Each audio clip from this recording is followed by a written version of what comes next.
Welcome, everyone, to Night City Stargazers, Episode 18.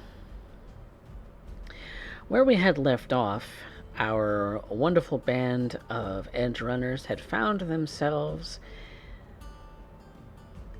earning a gig, it seems, from one Wakako Okada, a fixer whose pachinko parlor rests in the middle of Jig Street, whom they have been trying to win the favor of for a little under a month at this point. Someone they've been trying to catch their attention. And thus, with discovering and relaying some information about the Tiger Claws to Wakako, Wakako in turn gave them a job. A job to track down a nuisance in Japantown. A nuisance that, if left unattended, could potentially turn into a psychotic break. One that Night City has seen multiple times before, and she would rather this get taken care of before MaxTac gets involved, as that tends to close off districts of the city. With that, there's someone else in the group of edge runners that we've been following that has been looking into some of his own things, such as the whereabouts of his patron to his clinic, and the son of that patron, Takagi, being one of the friends that he's most concerned about, as the two of them had been recently attacked in their AV as they were traveling through Night City. By Tiger Claws, no less. And so, that is where we find ourselves. Requiem has been looking through the scream sheets and the news headlines online and anything else as far as newspapers that he can get his hands on for any sign that these individuals would be okay.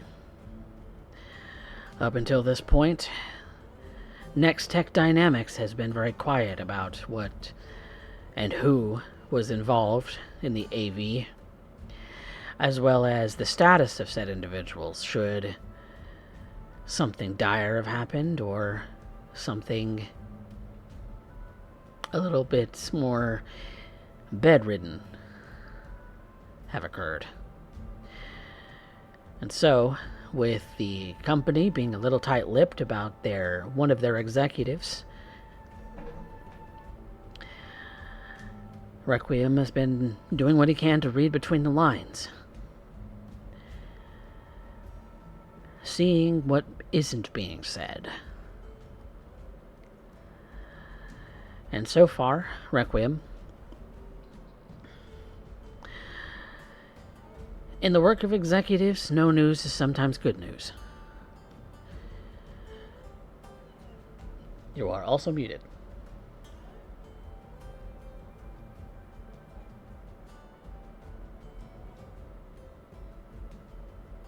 Sorry about that. It's okay.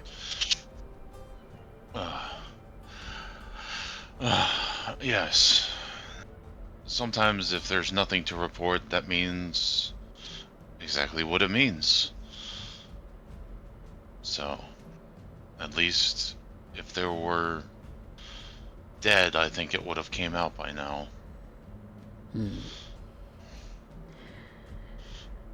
It's commonplace that if an executive has been come down as sick or been mortally wounded or had some kind of other life-threatening issue come up, well, it would be all over the news. And really, it's just the details of the attack, not necessarily their status that has been reported on. So perhaps that's a good thing.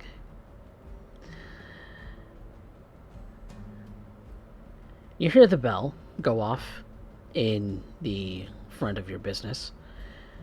Right now is usually when all of the daytime individuals have come and gone for this and that from your clinic. Very rarely do you have anyone come in by late night, but it's still kind of early to tell. I'd start walking out of my office to see who's coming into the main room.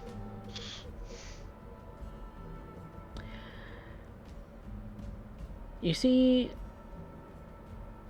an individual who is masked currently.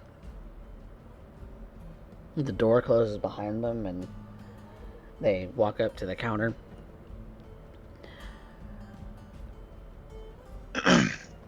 I'll approach the counter. So, what can I do for you? Can we talk in the back? It's a familiar voice. Sure. And I'll bring him into my office and shut the door, lock it behind us. I'll actually hit the button underneath that locks the front door as well of the counter before I leave. You don't have any cameras running, do you? Not inside the clinic. And he goes to pull that cloth mask down. Can't be too careful. And it's talkative. Alright. I figured you guys were alive because I haven't heard anything different, but I'm not gonna lie, not being able to get in touch with you guys kinda scared me. Well, I'm glad to see you're okay. yeah, it's... Dad's gonna kill me if he finds out I'm here. Let us make sure he does not, because we know how he can be. Yeah, so, figured you should know, but to keep it under wraps. Okay. He'll No come one out else will and know. make a statement or something to that effect at some point in the near future, but he kind of wants whoever sent those tiger claws, I think, after us, to think that we're off the board. And then surprise them when we still are, you know. I don't know. It's some kind of corporate tactic, I think. Yeah. I don't know all the ins and outs of what Dad gets up to, and really I don't want to know. Well, they're probably hoping that whoever did it will think that you actually are gone and get a little reckless or boast or be able to find out something. I guess I'm kind of here to figure out why. And I kind of need your help doing that. Because I can't be seen. Okay. What do you need?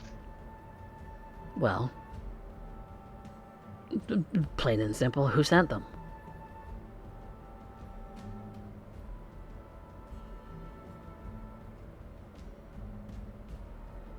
However it is that you need to discover that,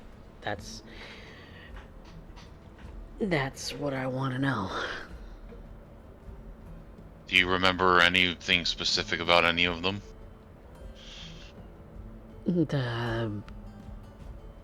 There were any with certain colored augments that dressed a certain way that would stand out? I mean, you know what the tiger claws look like. Bright colored, masked, typically, you know, with the iconography of like Asian demons or devils or, you know, whatever the sort. You know, sometimes they have eye implants and sometimes they don't. Sometimes They have cyber lakes that are brilliantly colored. It just depends. But yeah, bright and flashy colors are kind of their thing. All right. They don't want any stood thin out. skin or anything like that. Yeah. I was hoping one stood out for some reason. Give me someone to look for. Gangoons, that's it. It's pretty typical job if you ask me, but somebody knew our route.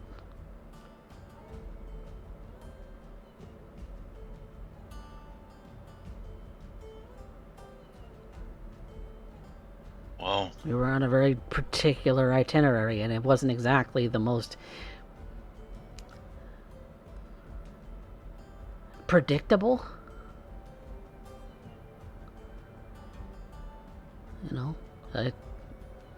Well, we do know who we were reporting to you guys on. They have ties to Sokka, and Sokka runs the Tiger Claws pretty much. I mean, I've always heard that that's a rumor, but is that really true? Wouldn't surprise me.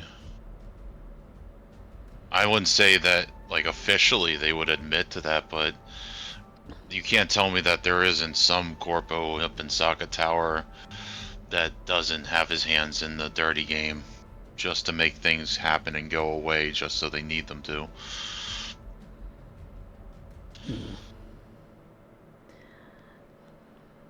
I mean, lots of things are dirty work.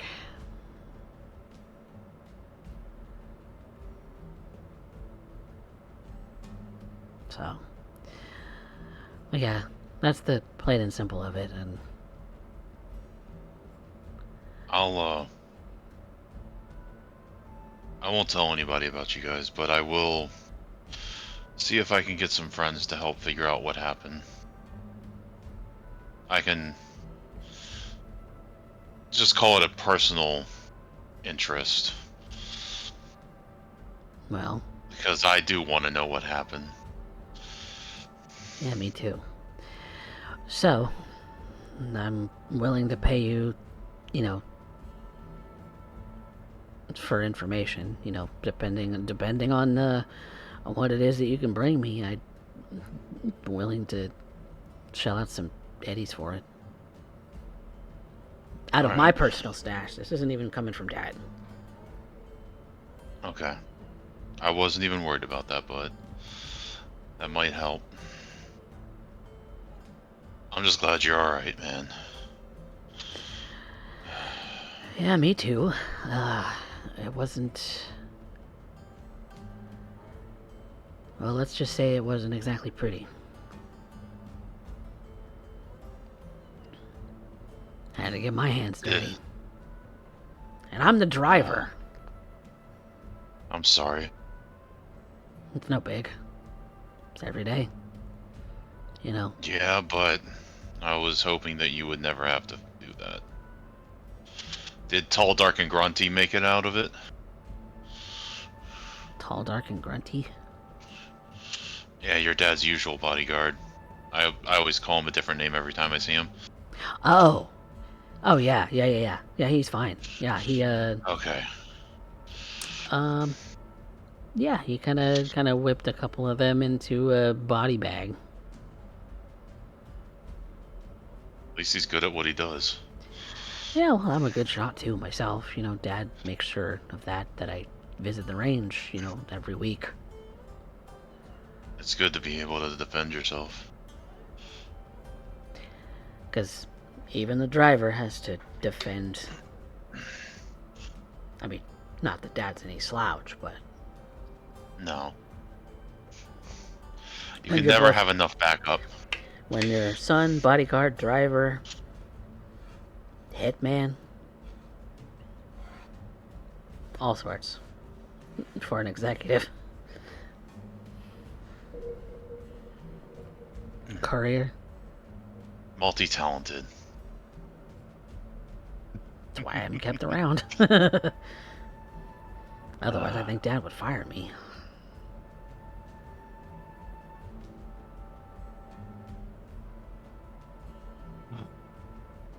Alright. I better get going, otherwise somebody's gonna spot me. But anything you know, just text. And I may not Got you. respond right away, but I'll try not to leave you on red. Got you, man. You might want to go out the back. Noted. I'll hit the cameras and turn it off.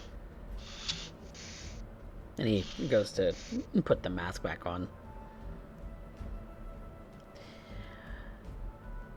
Remember, silence. And you can see that Who are you again? Why are you doing in my shop? Get out. He giggles and starts to leave. Requiem will go and, like, he'll walk out the door first, take a look, and then step to the side and let him out. And he just give a nod and nods and walks out and leaves off into the dark alleyway.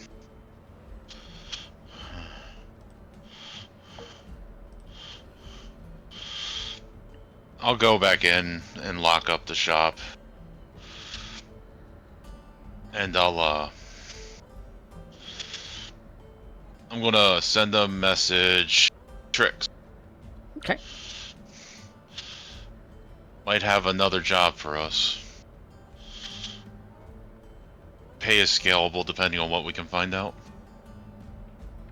Oh? What might that be? I'll tell everybody in person next time we meet up. Gotcha. I'm gonna be heading home.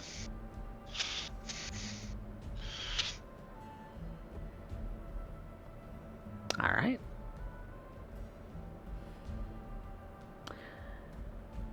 So, what's next for you lovely edge runners?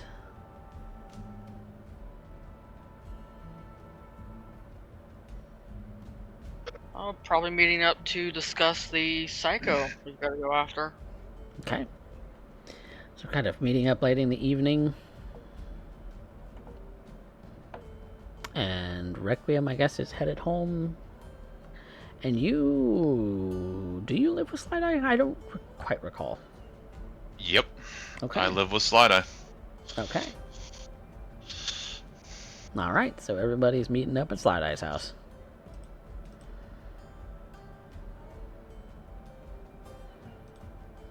There's kind of an irony to that. Yes, let's go to the one place where there's a ticking time bomb. By all means, it sounds like a perfect place to culminate more and more people. After all, if it doesn't at least involve 30 people, it doesn't even make the scream sheets. Fair point. Alright. So, Requiem, by the time that you do get home, Slideye and Trix are already there. Ah, two of my favorite girls. How you ladies doing?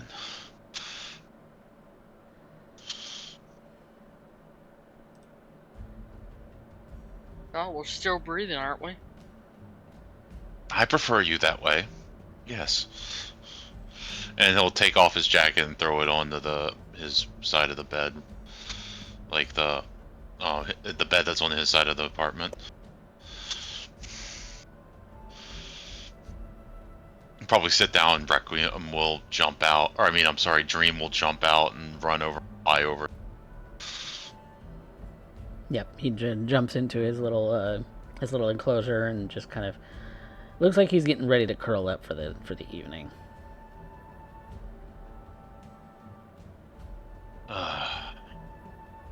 So how goes it?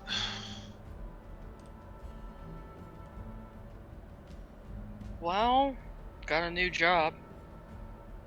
Oh, yeah. I do as well. So you said. I'm kind of curious about that one, though. Fact-finding. Fact-finding. Yeah. Want to find out anything we can about who ordered the hit on the AV. So, press some tiger claws.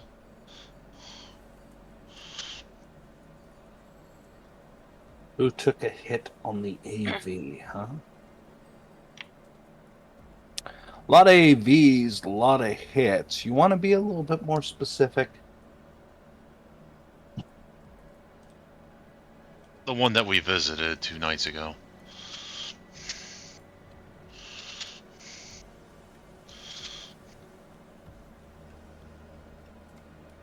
Right, that one. I was worried it was going to be that one. All right.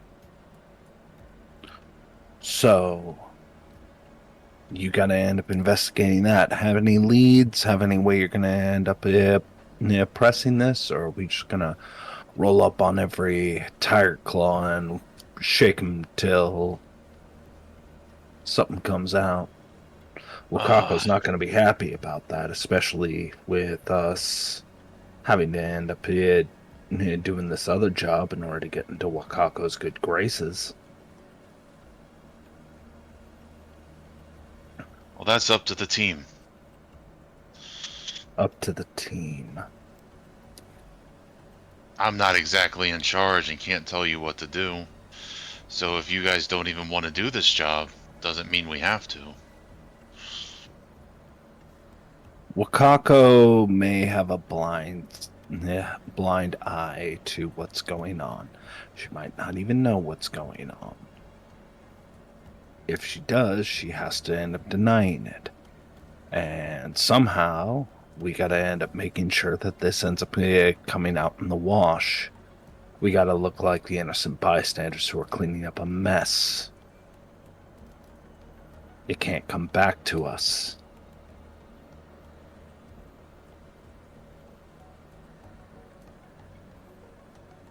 Just so we're all on the same page.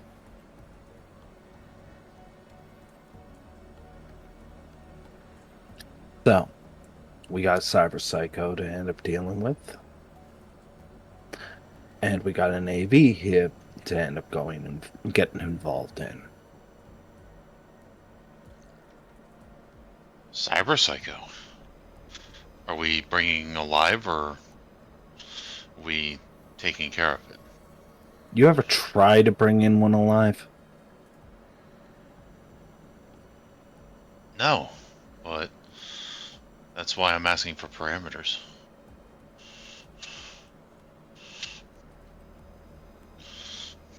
Preferably not dead. At least from what Wakako said, could be a former nomad, current nomad, something. Alright. Well, if we're going to end up doing this, we better end up making it quick. Also, Trix, if you can find any ties to this and the AV, that would be useful. Who knows? Maybe this borged out psycho might actually end up having some ties to it that we can use. Could.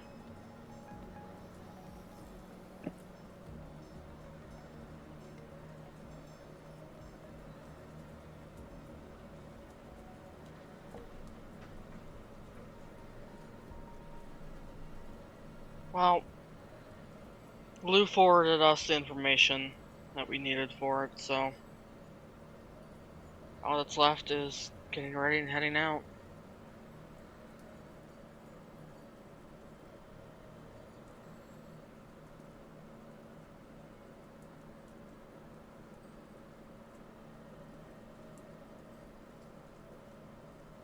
What information do we have other than potential nomad? Wakako would have forwarded you a last known appearance, which is female, about 5'6", known known implants are cyber arms and cyber legs. Others may be present. The individual's name is Ariel Vaughn.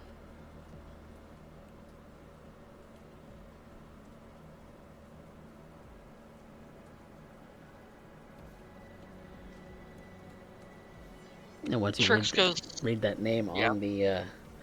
on the shard information, maybe you stop and pause. Mhm. Trix is going to go very still and very silent upon reading the name.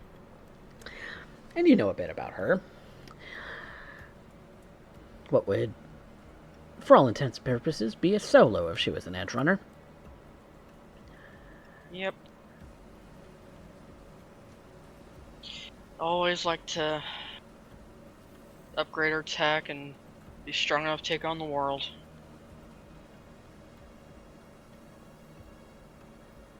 Last you know her, she had high jump capability and could brawl like her arms were in fact made of steel.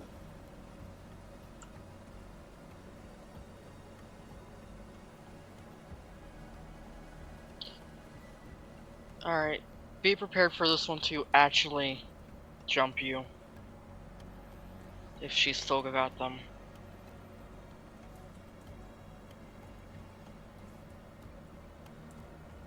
And she packs one hell of a punch, but if we can take her alive, I'd rather take her alive. Personal sentiments. You could say that.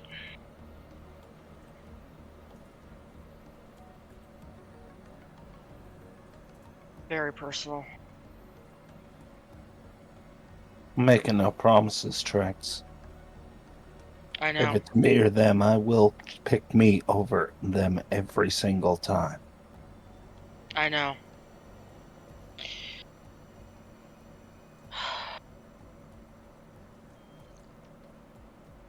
And Trix just kind of leans back in the chair and she's frustrated. She's obviously very frustrated and concerned. She hasn't heard from Ariel for at least a year at this point. The woman having vanished.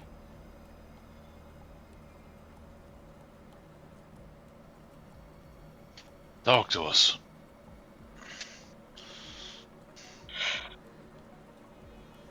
She was the one who introduced me to Nathan.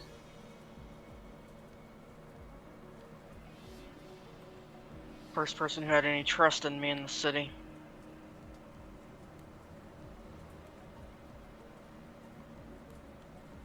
I loved her. Still do.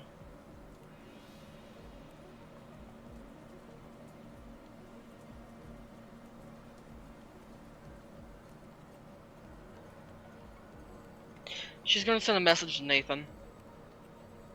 Okay. May have found Ariel. Don't tell Jason just yet. But it's not looking good.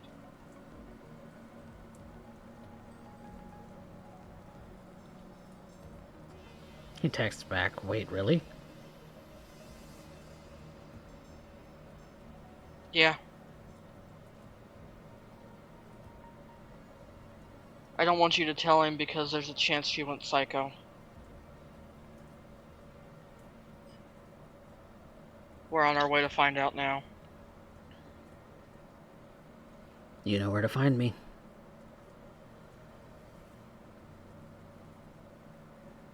If I think there's anything that can be done and we can get her in, well, I'll let you know.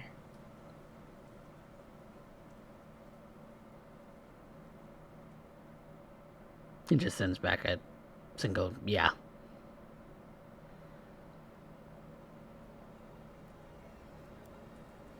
And she'll stand up? Alright, let's get going.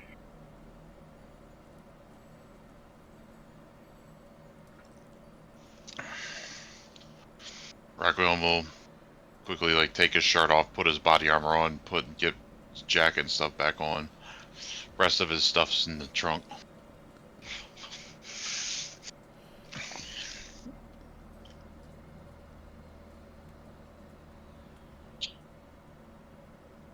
If she has to be flatlined, make it quick. She's already suffered enough.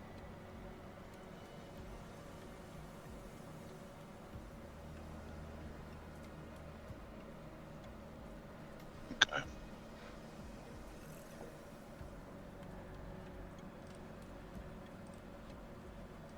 All right. So where you headed, team?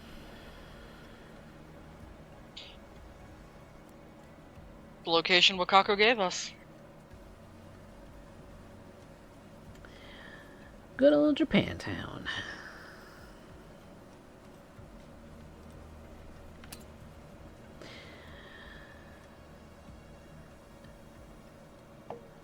Doing anything in particular to set yourself up for this particular job, or you just kind of walking the streets hoping you'll run into her? What's the plan? Trix knows the target. Relying on Trix to get us the info. Do we know where she was last seen specifically? Or at least as far as Wakako had? Yeah, there would have been a cross street that Wakako would have forwarded to you as to her last known whereabouts. The last known whereabouts being a bit of a sort of, to call it an apartment complex is being generous. It's more along the lines of lots of abandoned apartment units, although maybe home to a little bit more along the lines of your common drug dealer and thief. People who can't exactly afford the luxury of a mega building apartment, nor the sort of lights and sounds of Jig Street. Now, this is where those who have nothing left are found.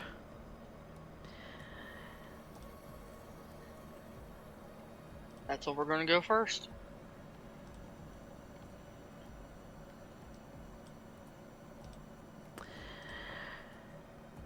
You weren't given an apartment number because her known address, well, doesn't exist. As none of these apartments would have been registered to her under her name.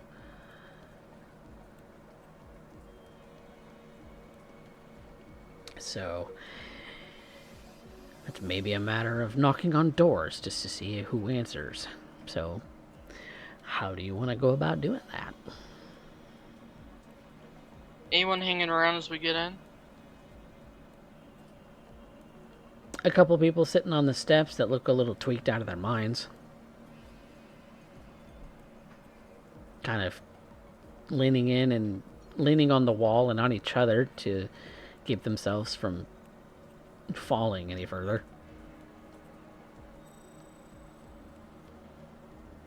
Can't go over and get their attention. Hey, I'm looking for someone. What?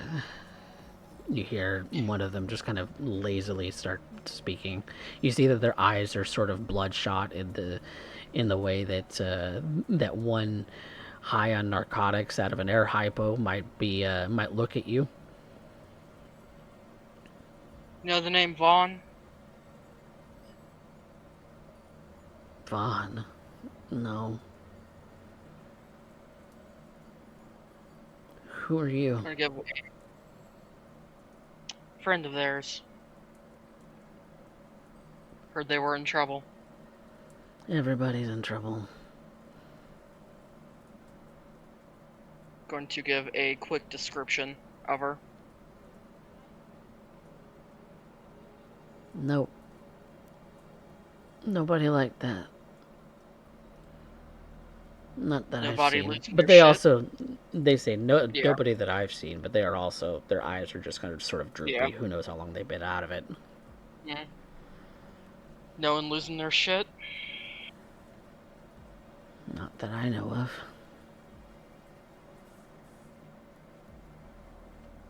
Should just shrug and head into the building then.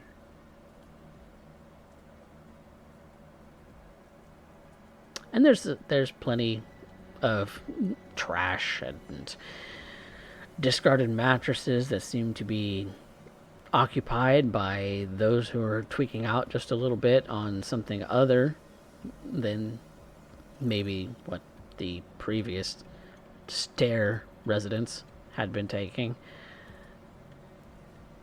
muttering to themselves.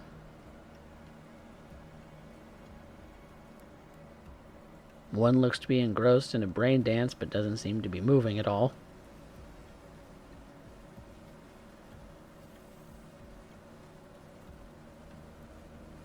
Does this place have any net that's active?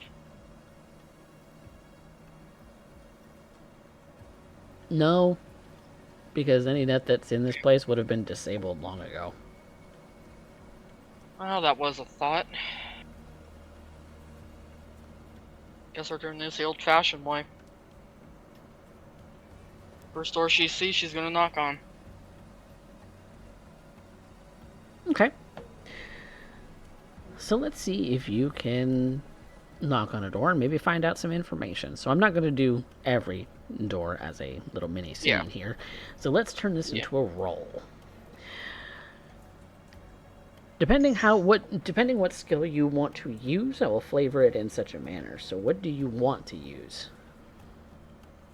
Let's see.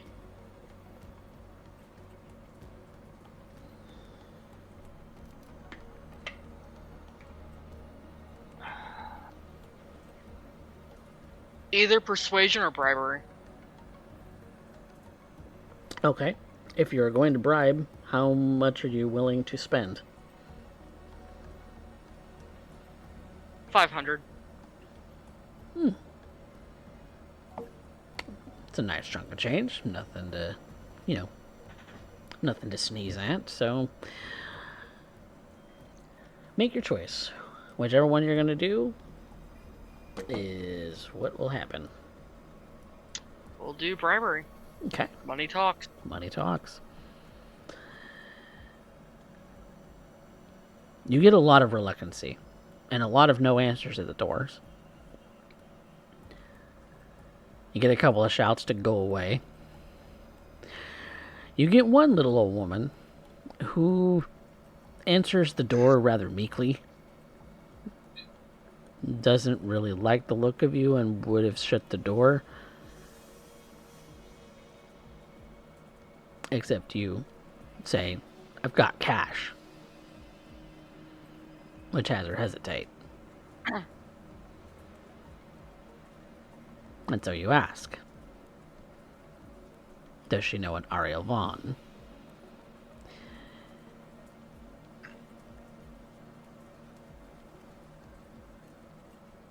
Always slinking, that one. Always looking behind her like somebody's going to jump her or something.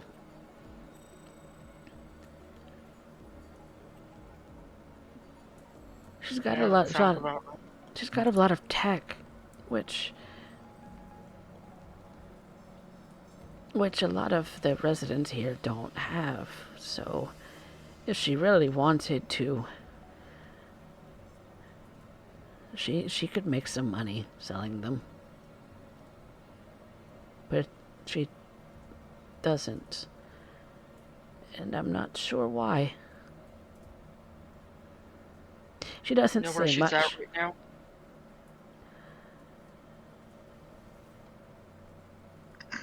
Maybe the roof. Always watching for someone. I tend to leave her to her business. Otherwise she gets very angry.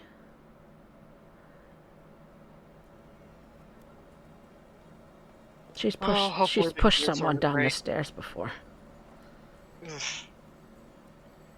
And Yeah. kind of gloated, and I was rather scared, so I left her alone. Well, hopefully I can get her sorted. And she's gonna hand over the cash. Thank you. Bless you, dear. Might get loud, so don't come out for a while. I understand. She goes Yeah. back into the apartment and closes the door. Send a message to Slideye and Rex saying roof, and then start making her way up. Okay.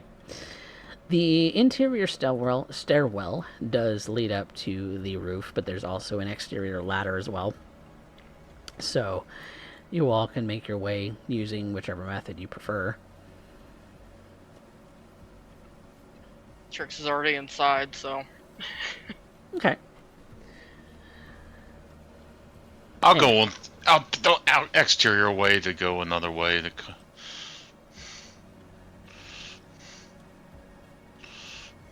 Okay.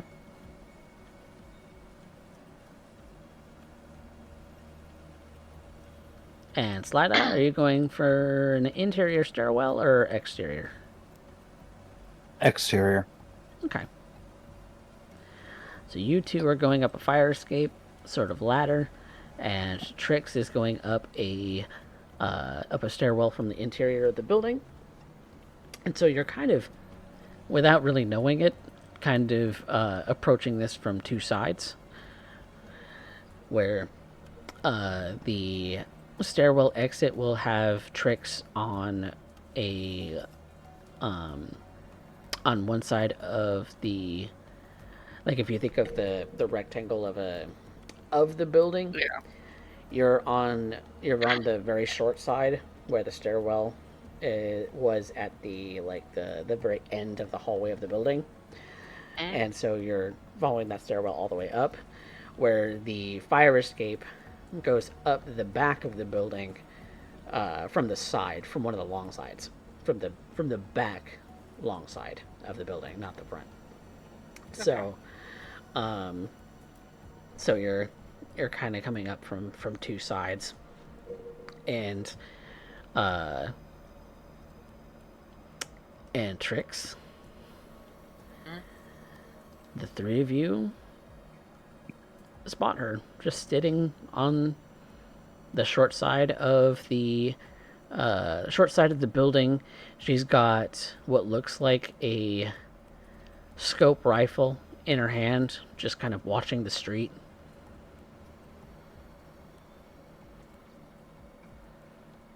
Doesn't She's seem to gonna have noticed motion you yet.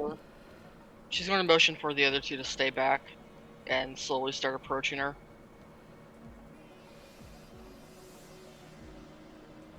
You know, you had us worried. She swivels around quickly. Her hands go up like, Ariel, it's me. Hi,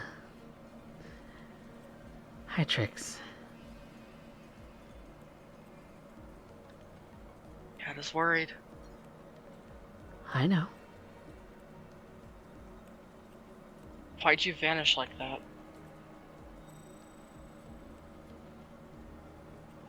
Because I had to.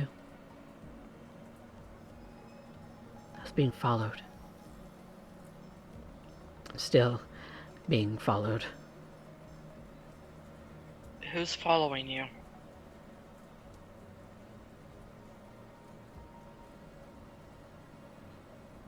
I don't know. Sniper. He's nearly nicked me a couple times. Never see him. But he's there, and he's watching, and he's toying with me. Like I'm some kind of caged prey. She's gonna slowly start moving forward. Don't move. Don't Move. Come on, you know me. You're not the real Trix. You can't be.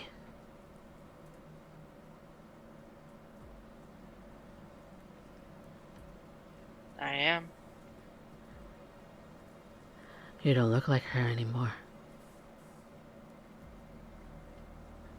It's been a year. Where's your colors, Trix? You would never take off your colors, Trix. You were there when I took them off, Ariel. My family is gone, remember?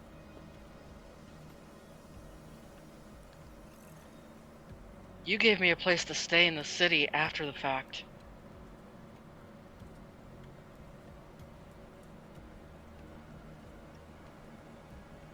No. No, you're wrong.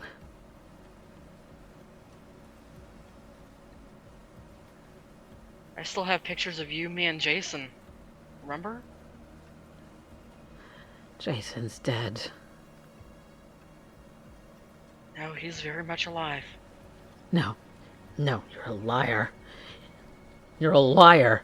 And she goes to cock the rifle.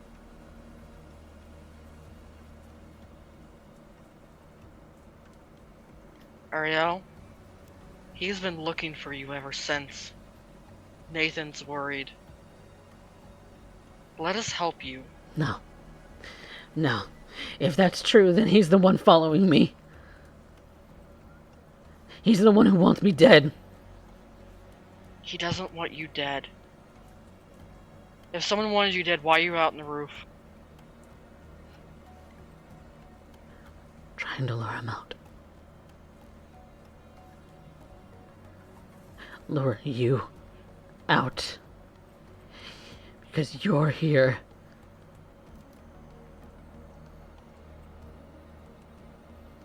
I'm here because I want to help you. No, you don't. You can't. You can't. You won't. It's not... You can't help me. There are ways. Just put the gun down.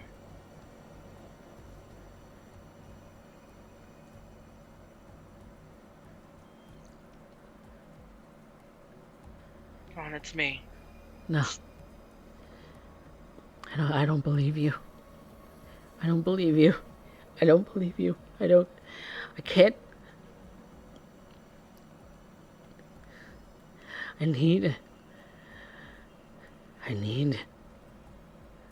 to be faster. You're always playing fast. Need to be faster.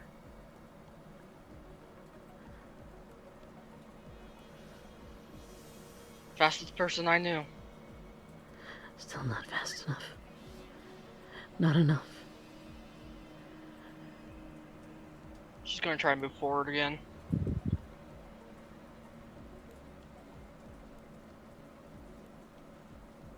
And Come on, put the gun down. and a shot rings out. But Trix, it misses you. Kind of goes flying into the background behind you all. Now, to be clear, this shot was fired as a warning shot by Ariel. Potentially. You don't know what she was firing at. Clearly wasn't Trix. What was she firing at then? That would be a perception check. Loading up my sheet. I'll assist. You can make your own perception check, Requiem. Okay. It's not really a keeping whole her lot. eyes on Ariel. Not a whole lot in the way of assist, mechanically. Mm. Oh, okay. Ooh. Yep, that's about... Whoa, what happened there? Yikers. Where... Oh, okay, roll the 4. Alright.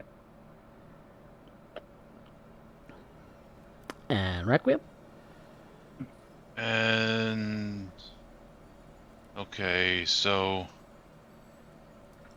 Perception check. yeah, I just had to find it. Ooh. 20. Well, you spot him, Requiem.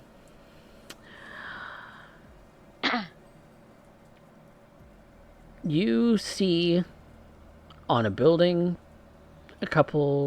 maybe a couple buildings away, you see that there's someone who ducks behind the sort of short wall of the roof of another building, kind of a little taller and a little ways away, that kind of tucks behind there, but looks like he's nursing a wound. Did he look armed? Yes, has a rifle, a long-range rifle from the look of it.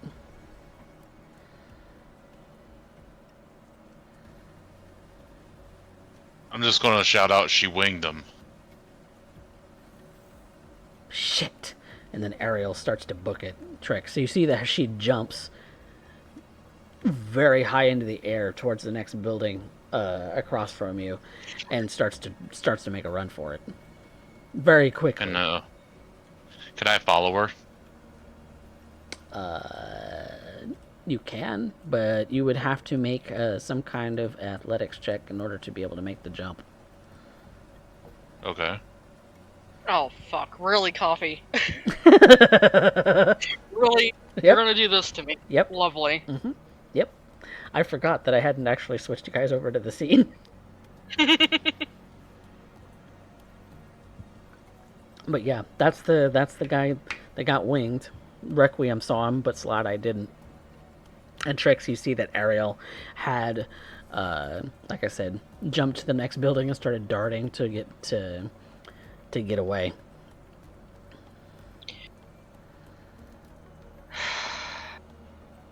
Kind of haphazardly shooting not a rifle but a pistol behind her.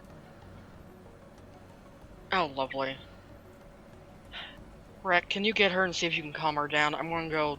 Where'd you say that guy was? 4 buildings that way, on the whatever floor. Yeah. I'm just Go going to check her. call it I'm out. gonna go grab him. Try not to hurt her. Alright. Okay. Slideye, you want to back her up? No, you go with him. If it comes down to a fight, Slideye's the only one who can fight her. Your call. I am going to try and follow the make the jump. Okay. Yep, me too. All right. Then let me see what that... Because that would be some kind of body check. Let's find out.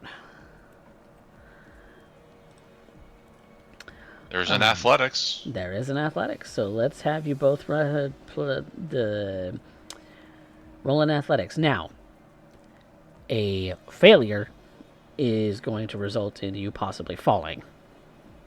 Yep.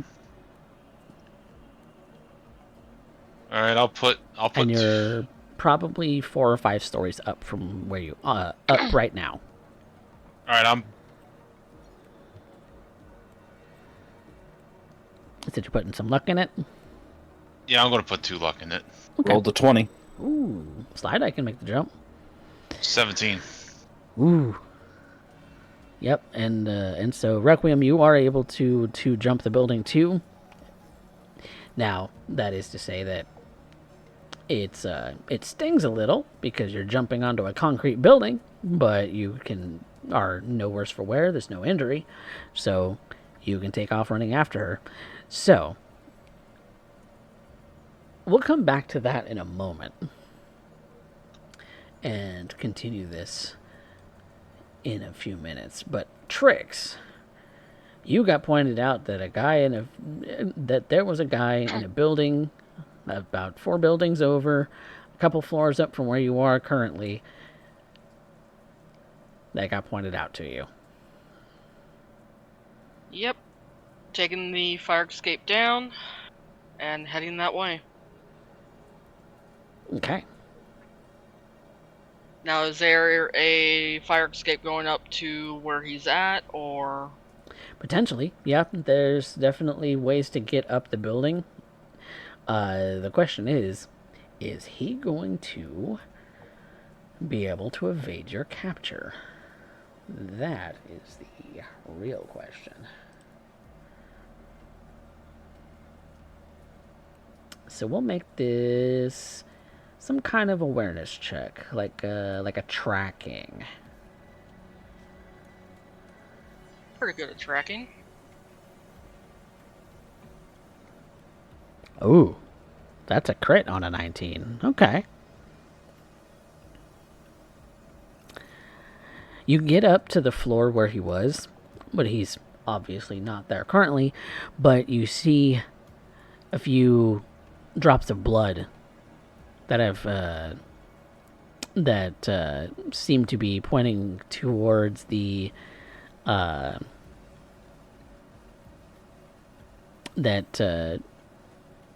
that he leaned up against this little sort of sidewall to the building on the roof.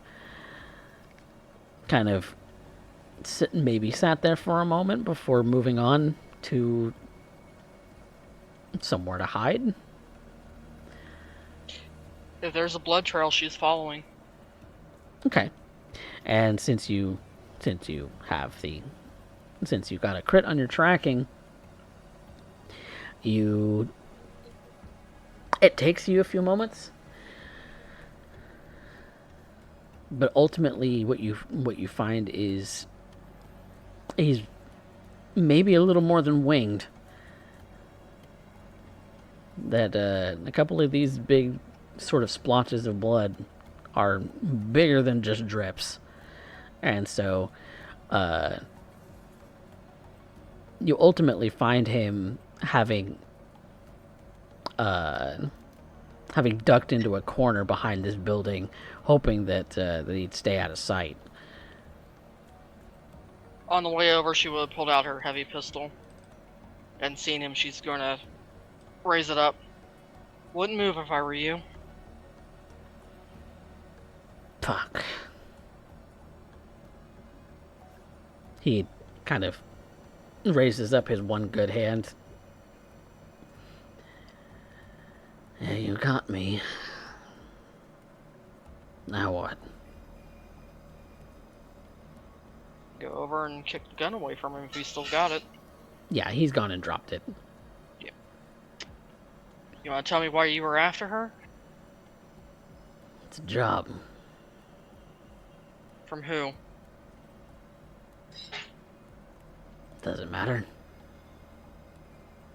Yeah, it kinda does. Considering she's a friend of mine. And here I thought we were friends too.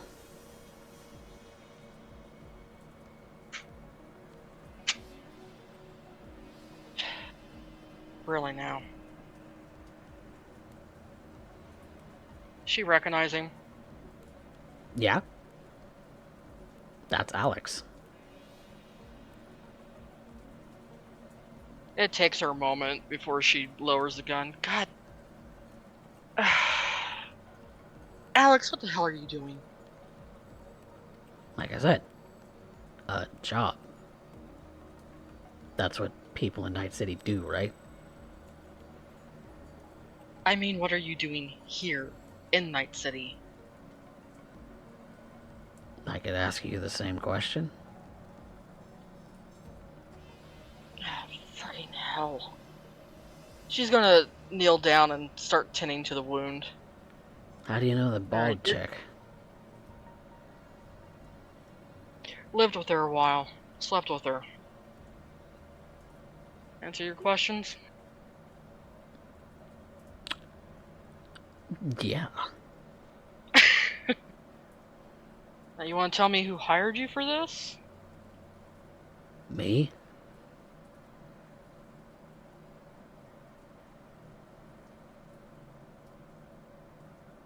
You know, wiping out cyber psychos? People Well, pay she can good be money to saved. get them off the street. Yeah, well, if she can be saved, I'd rather her be saved. Ow! Wouldn't have the life I do now if it wasn't for her.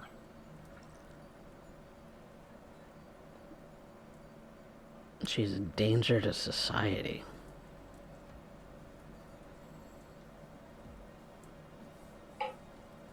It might not be too late for her, you know?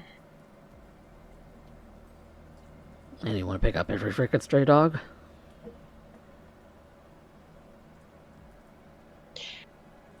Not like I used to. Yeah, Bladen Heart you. Says the one who got himself kicked out of the pack.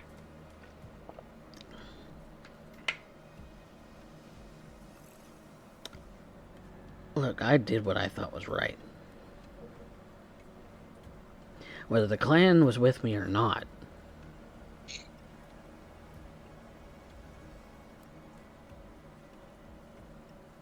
Yeah, that's what they said. A lot of good that did them, huh? Told them Considering the I'm the only Raffins one were... left. What?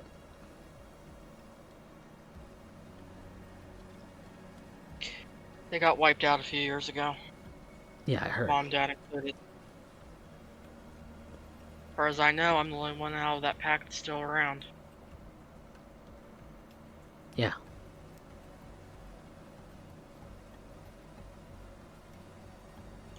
Told them that the abandoned Raffin they took in was gonna be no good, but... No, they didn't want to believe me. You didn't want to believe me.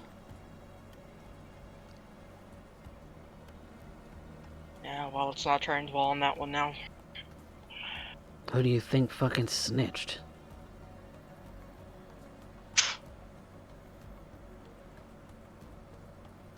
Yeah, the Raffin kid. He's the one that got all of our family killed. Yeah, I know. Got shot in the process, too, I think.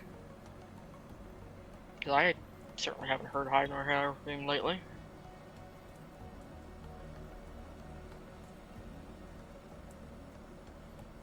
Certainly wasn't as big as Jasper. She's gonna finish up. Look. Bedside manner sucks. Hasn't it always? I'm not a med tech. Speaking of, we should probably have Rec take a look at your fucking arm. Who's Rec? Boyfriend? No. Bad I'm running around with. Well, so what, you're an edge runner now? Is that what that is? That's what they call him? Pays the bills. The only thing I'm good at. Yeah, well. Same. So what do you say we finish up this hit job or something? Whether or not Ariel be killed. No promises. There's a chance. You and everyone else. And he Look.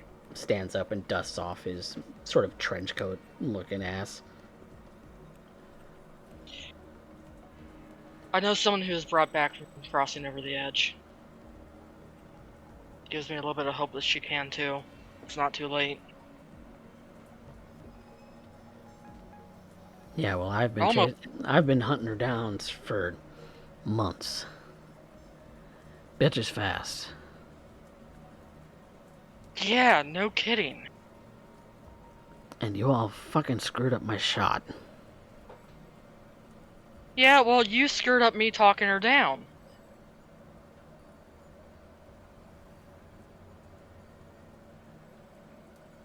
Now, what are we going to do about this? Well, you are going to owe me money. Oh, yeah? Yeah. We'll see about that now, won't we? And she's going to start heading back off to the fire escape. And he's going to Come follow on. along with you. His own rifle in hand. Can't wait to see Slideye's reaction to you. Is that the blonde chick? Yep.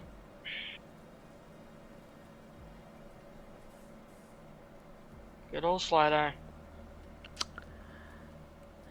She's going to call over to Rec and Slideye and see if they've caught up to her yet.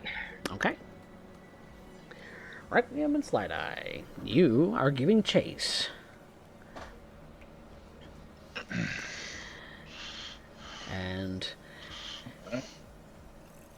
And from what you can tell, she's got speedwear, so she's running pretty fast. Okay, but she's on a building. She's running for the next one, right? Yep. Okay. Felix. Is there anything relatively heavy around me? I mean... Something that I can pick up and throw to knock her off balance and make her fall, possibly, and lose stride. I mean, anything that's on your person is throwable. Depending on what gear you have. But as far as something to pick up off the ground, you're hopping roofs, so the likelihood of, like, I don't know, junk... Stray cinder block from, there's shit sometimes all over the roof. Maybe not cinder blocks, but, like, random, like, I don't know, takeout containers, trash. That maybe... Nothing with some weight. Yeah. Not a whole lot of weighty stuff up here, no. Unless you have something specific on your person. Hello, Fifi.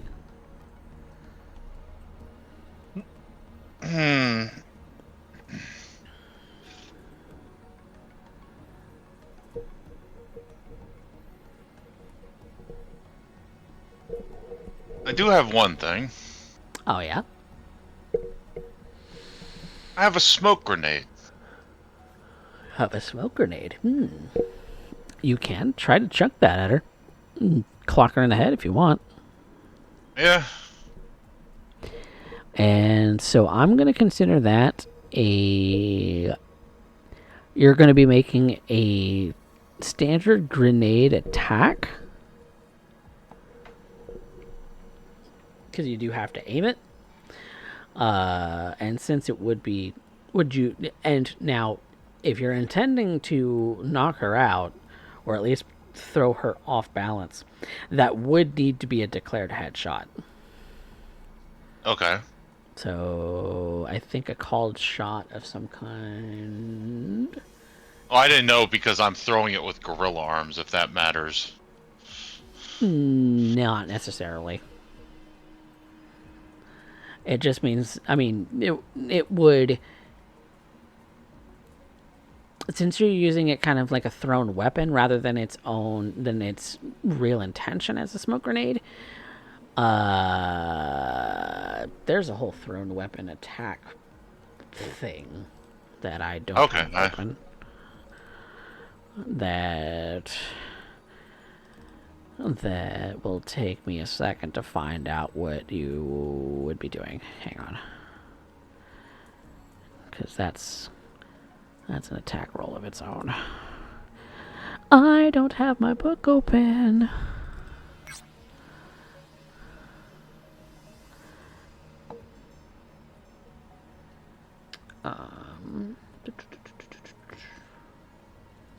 Go on.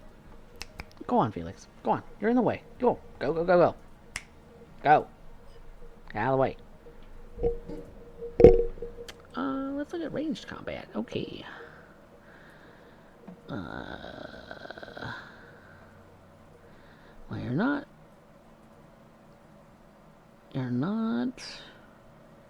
using a weapon per se, but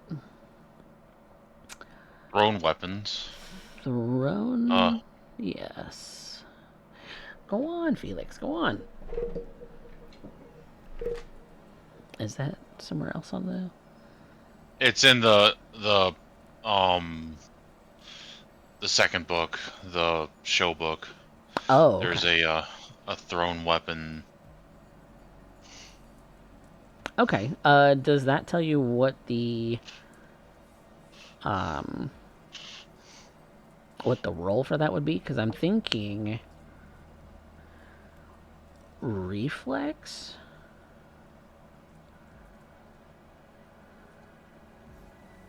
Because it's not martial arts.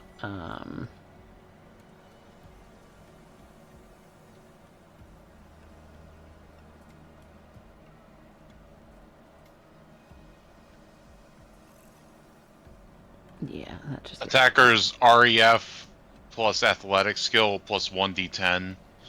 Okay. So athletics. So yeah, that would just be a straight, just a athletics roll then. Versus. What's REF? Yeah, reflexes. Oh, reflexes plus athletics. Okay. Yeah, which I think is And- already calculated into athletics. No, athletics is normally dex. So use your reflexes instead. Okay. And the thrown weapon DVs 0 to 6 meters or yards is a 16. 7 to 25 is a 15. Why is further lower? Because it's a thrown weapon, not melee. Because melee is 0 to 6. Okay. You're not in melee range. You're at farther than that. You're probably closer to like 50 or more feet away from her. Okay.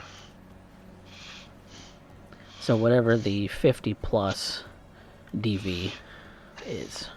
Well, a yard is 3 feet, so 50 divided by 3, about 15. So 15. Yep. All right. Sorry. All right. So Yeah, so let me actually... my reflex and my dex are actually the same, so I could just do the athletics. Yeah, just roll athletics then. All right. Let me... And I'm going to put 2 into this.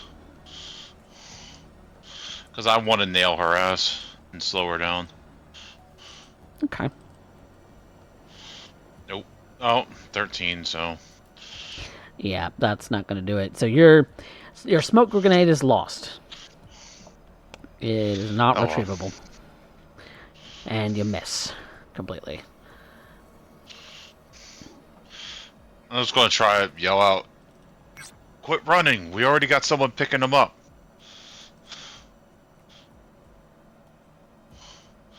Yeah. So, Slideye, what you doing? Well, after the grenade bit, we're a little Yeah. curious. Yeah, she's maintaining about 50 feet away from you, bouncing between buildings and stuff. And since this is going to be kind of a more of a narrative combat. Okay. Well, I guess then I'm going to do a cold shot. Okay. I intend to do? am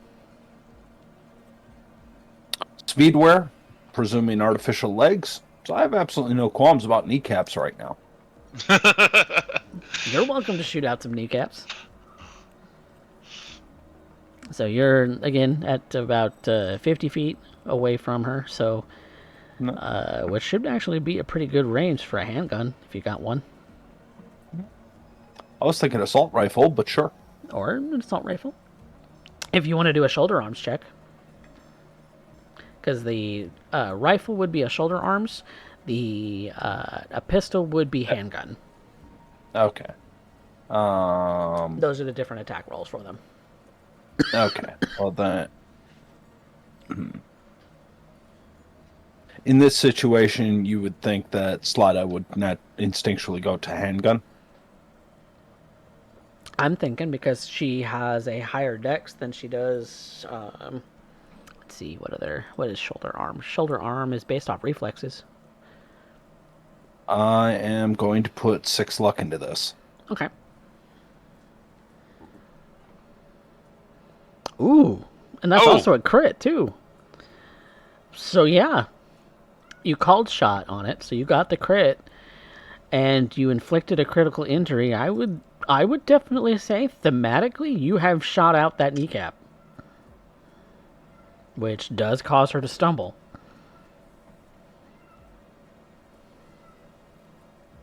Yeah. And fall prone.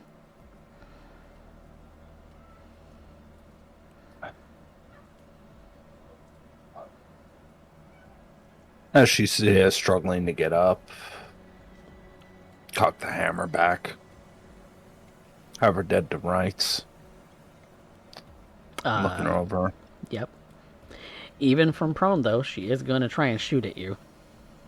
She can try, but I am using my movement to close distance.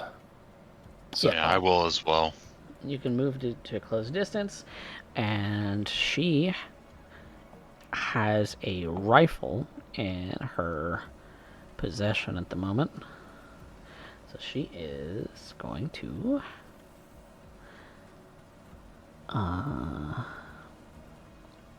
So she has...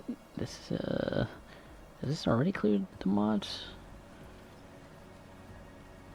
No, it does not. So she gets a +2 to attack on shoulder arms right now. Okay.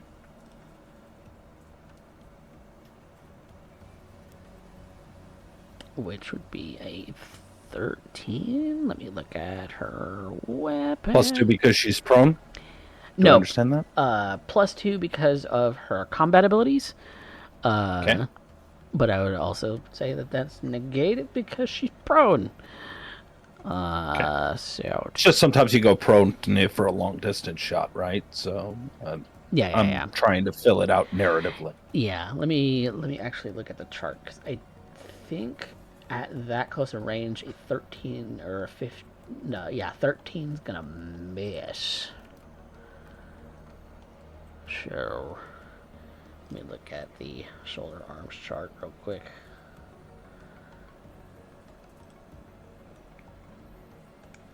Which would be... Oh yeah, even at this close a distance, she is wildly missing. Okay. So yes, you are able to quickly get into melee range with her, since she has not been able to move.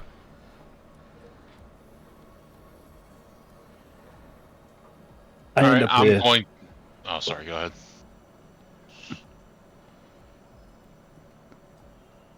I am opening up my Mantis Blade. And I am here going to lean in.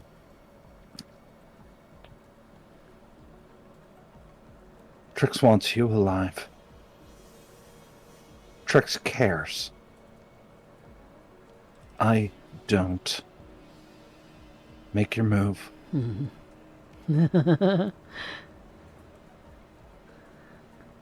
You're tricked out as much as me.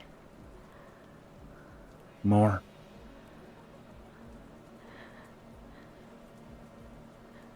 So do you feel it slipping? Your grip? I do. I know. I know that this is what I deserve.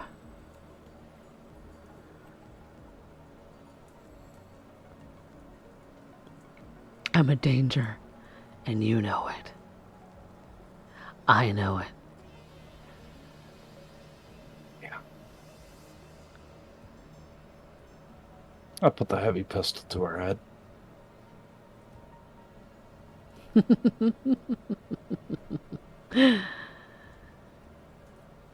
Same as me.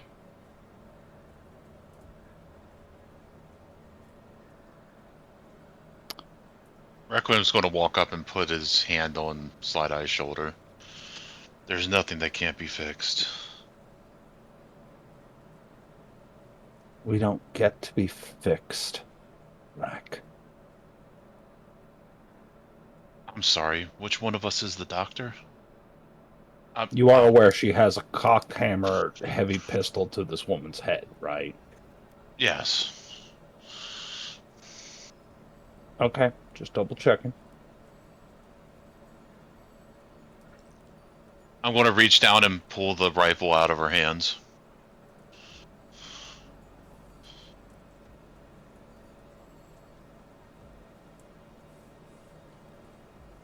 Let me try. And since you both spent your turn talking, she is going to make a melee attack. Okay. Because I was going to try to grab her and restrain her. Well, she's not going to go easily. No. Nope. Nope. Instead, she is going to make a brawl attack against Slideye. This will be interesting. Oh, and she crit. That allows me in athletics. You can do an athletics, I believe, or is it straight reflexes? I forget. To dodge. Athletics has been the historical dodge we've been using. Yeah. So you got to beat a 25. Well, she still hits. 17. Okay. And He hits. She hits you for 9 damage. Ablated by her armor. 9. Okay. Oh, actually, wait, hang on. Does brawling go through armor? I do not know. I do not recall. Hang on.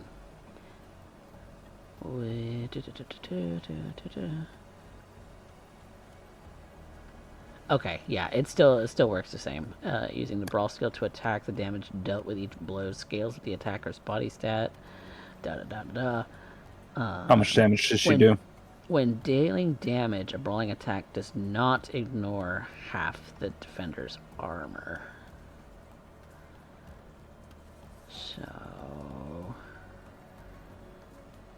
So what is this attack, if you don't mind me asking? She's going for a punch. Basically, so. So that's a brawl attack. Yeah. And you said 9 points of damage?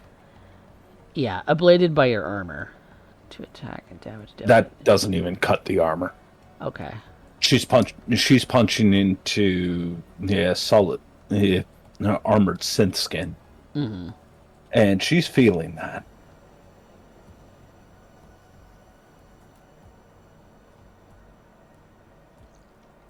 Okay.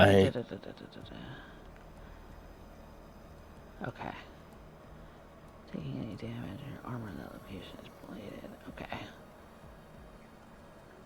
Okay, yeah. So she doesn't even get through your armor. Yep. Yeah. Slideye hit the punches up to the striking. Slideye just kind of just doesn't even acknowledge that it just happened. Probably the only reason she didn't pull the trigger at that point. Yep. And so because she's ready to fire 2, she can attack again. By all means. For 21, roll athletics. Okay. 21. Meets, so she doesn't hit. I am tilting the side forehand. And it's at that point, I am... Now she has synth legs to end up making her fast, but she's got very weak punches in that regard, right? Punching is kind of her thing though, and her speed wear really is only just making her faster than you, as far as initiative goes. Okay. She is at this point, but she is punching and she's throwing a lot. Now, when you say it's her thing, am I seeing gorilla arms?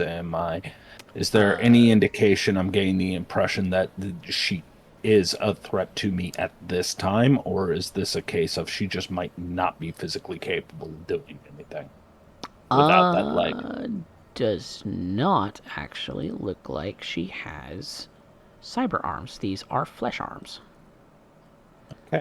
Okay, so long as she doesn't end up pulling a Midoriya and discovering she may have a second leg, we'll be fine, is what you're telling me. Mm-hmm. Okay. I am at that point. She does have cyber legs, though, so. Yeah. Which is great. I am going to end up Well, I am going to end up restraining her. More importantly, my intent is to drag her. Okay. Yeah, that's what I was going to grab her. All right. If you want to take over, then. Okay. Well, I'm trying to separate her from you because you had a gun to her head. So I'm more worried about Well, keeping she's her currently alive. and she's currently punching me, and She might as well be punching the wall for all the good it's doing them. But I'm going to try to grab her. Okay. So your intention is to do a grapple, which I believe is a brawling check. Because I was just reading that.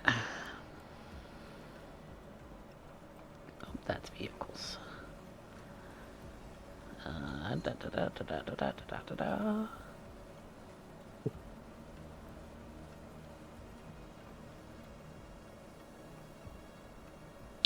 Unless you have some specific martial arts, that would be in fact a dex plus brawl plus d10. So normal brawl check. And then it's both target and attacker make brawl checks.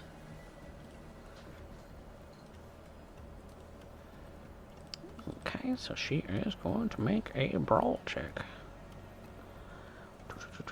Where did it go?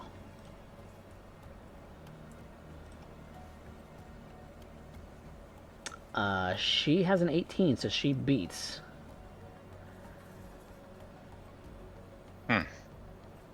Do I get anything because I have gorilla arms? Does your gorilla arms specifically add anything?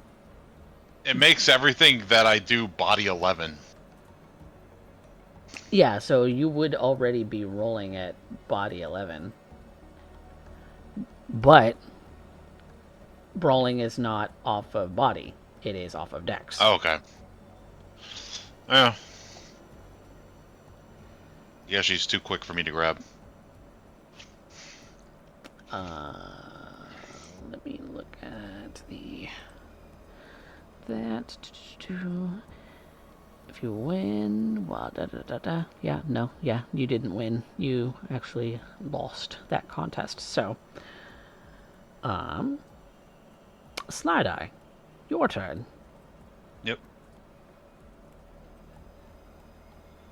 What do you intend to do?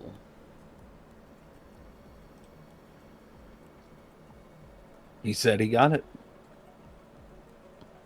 I'm just going to let him showcase to me on how he has it. Okay. So you're just... He intended on jumping into this, and he wanted to end up doing so. So, by all means, at this point, I am just sitting there with a mantis blade coming out of one arm, heavy pistol in the other, and watching the doctor do what he is here to do. Okay. So more or less passing After your all, turn. Doctor said he's got it. Okay. Let's see how he's got it. All right. Well, Doc, your friend is upset. She don't like that you tried to grab her, so she gonna brawl you again. Okay. You must beat a well, actually, yeah, you get a defense because this is a brawling attack. So it's athletics, you said? Aiming to punch you. Yes, athletics to dodge. You do not dodge. You take 22 damage and suffer a critical injury. Okay. And does the armor reduce that at all? Yes. Armor reduces that by your stopping power, and you reduce that stopping power by 1. So your armor, I believe, is a stopping power 11, yes? And it is full? Okay. So you would reduce the stopping power to 10 and take the other 12 direct HP points. And you are suffering a critical injury, my friend. Where the hell is my health? Her critical injury right now is really that she Health can't is at the do very, anything. very top of the sheet, right beside initiative. It should There it be is. on the other Thank side. you. Yep.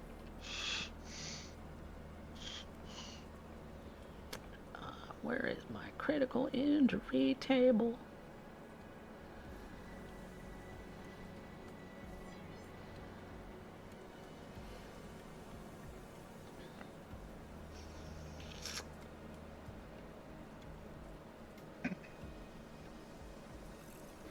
Critical injury table. ¿Dónde está?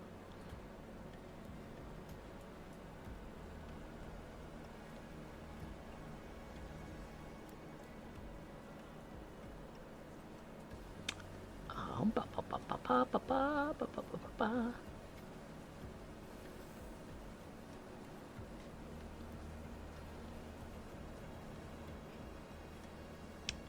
Here we go. That is a roll of 2d6. And it's decided on the table what that it will be. That is an 8. Which means you have a broken leg, which your move is now -4. She punched me and broke my leg? Yep. She punched clean through your femur. Basically, yes. With meat arms. That's impressive. Yep. Okay. And Well, plus side, now the fight's even. yep, because she's basically suffering the same thing with her broken knee. Because her move is definitely at a -4 right now. Which, for the until you are able to use a paramedic or surgery roll, you can't fix it. You can't quick fix it. Great. Well, my way of not killing her needs me to grab her. I'm going to try to grab her again. Okay. So you're going to try and grab her again, and she's going to resist. So it's a contested brawls. And I'm going to put my last 4 luck into this because the bitch just broke my leg. That she did. Okay. 22. Okay. You have successfully grabbed her and got her into a grapple. Alright. Slideye. Yeah. Seems to be an even fight to me. Okay. Doc says he's handling it. Okay, so just waiting. If this is how the doctor handles it, then this is how the doctor handles it. Okay. So far, the situation is under control. So, how does she... Let's see, let me look at the grapple rules again. Does she have to make a athletics to escape, or can she... While grappled, the defender cannot use their move action and is dragged with the attacker whenever the attacker takes their move action. No character in a grapple can make use of a weapon that requires them to use 2 hands, even if they have more than 2 arms. The attacker can end the grapple at any time without using an action, but the defender, or any other character, must use this action to roll a successful grab against the attacker to break the grapple, which ends the grapple for everyone involved. Grabbing a person is a prerequisite for choking or throwing them. Yep. Okay. So, she just intends... She doesn't necessarily want to get out of your grapple. She's actually in the best position to hit you again. So she's just going to use her brawl.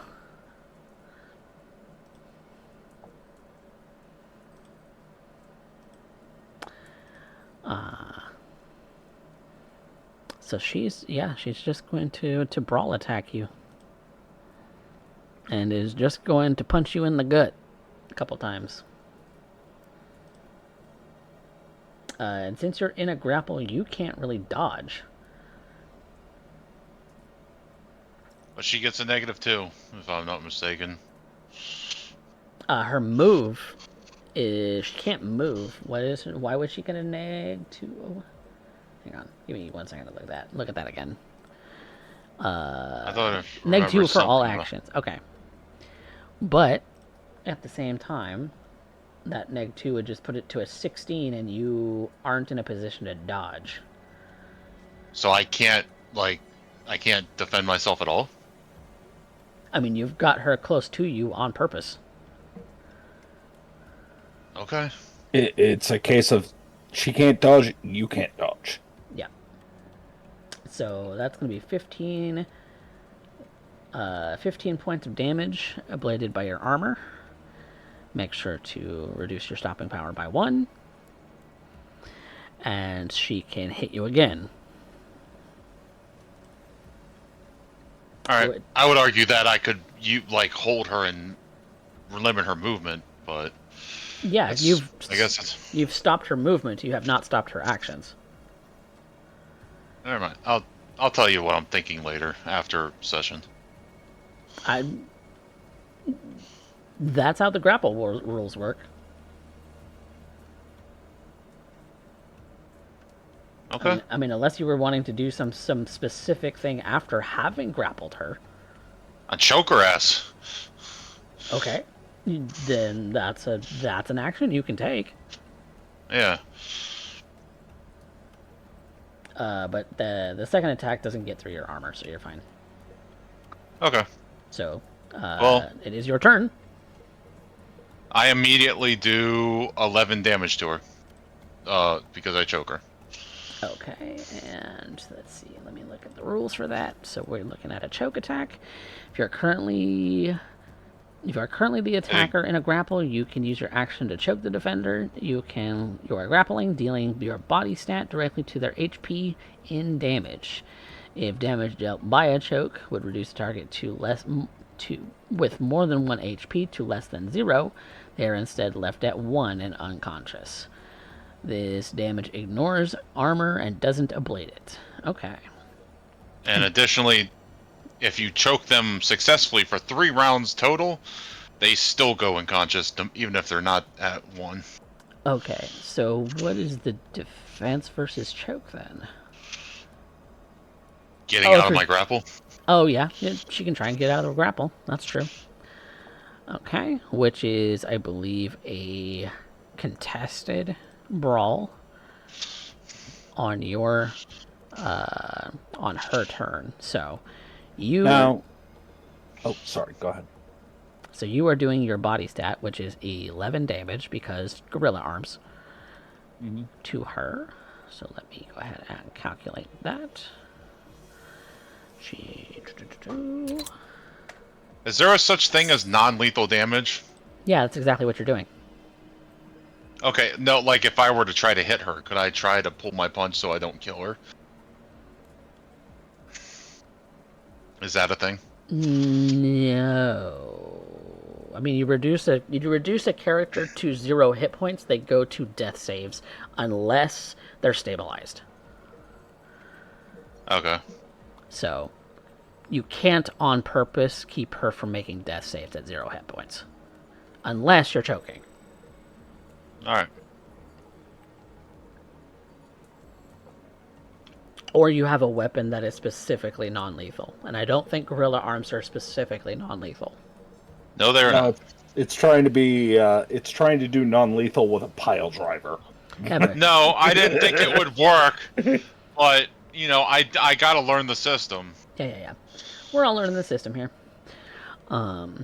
Which is why we have, the book open.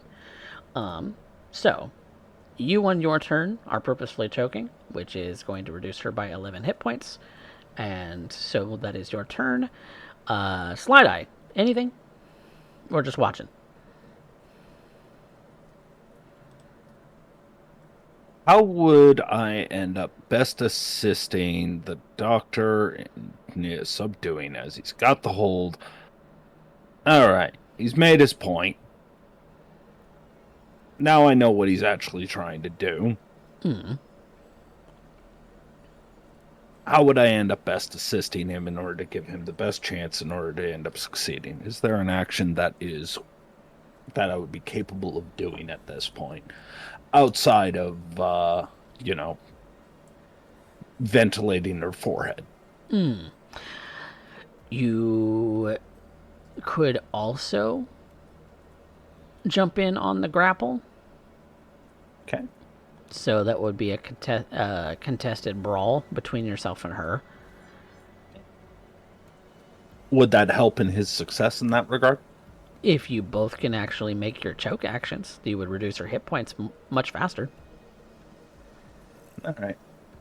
And it would keep up the 3 successful rounds that makes her go unconscious. Because she can only break one of us. Well, if she successfully breaks out of a grapple, she ends the grapple for all players involved. So basically, let me see if just so I understand this.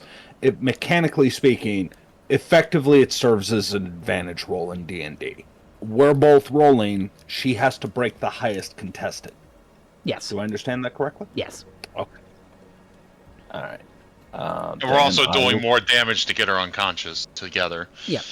And when it so in the case of, she would be the defender of the grapple attacks. So defender wins on ties. Okay. So all right, we're all on the same page. So I appreciate you letting me know. I will then add my grapple to that. Ooh. I fail. Well, thankfully, if she gets less than 11, maybe. She gets a -2. Yeah, less than 18 because she's going up against both of us, right? She's got to break the highest out of the two of us. Well, like I said, we're effectively rolling an advantage here, right? No, hang on. So, because Requiem has already used his turn for a choke attack, he's already gone. I'm sorry. So, all right. So it's okay. She's just defending against yours. She isn't breaking out of mine. Yeah, and so she has to roll a brawl as well. That I actually got a crit fail on that. Oof. Which she is able.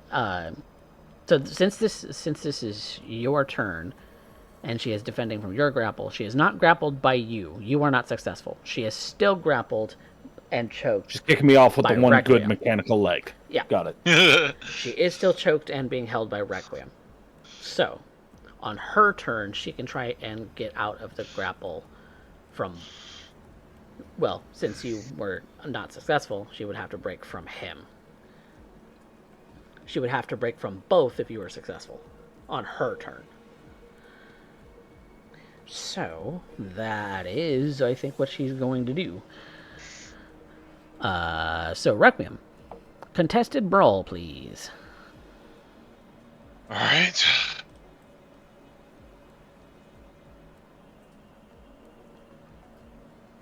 Ooh, you 13. barely win. You barely win. Oh, thank God. I've never been so glad for a -2 in my life.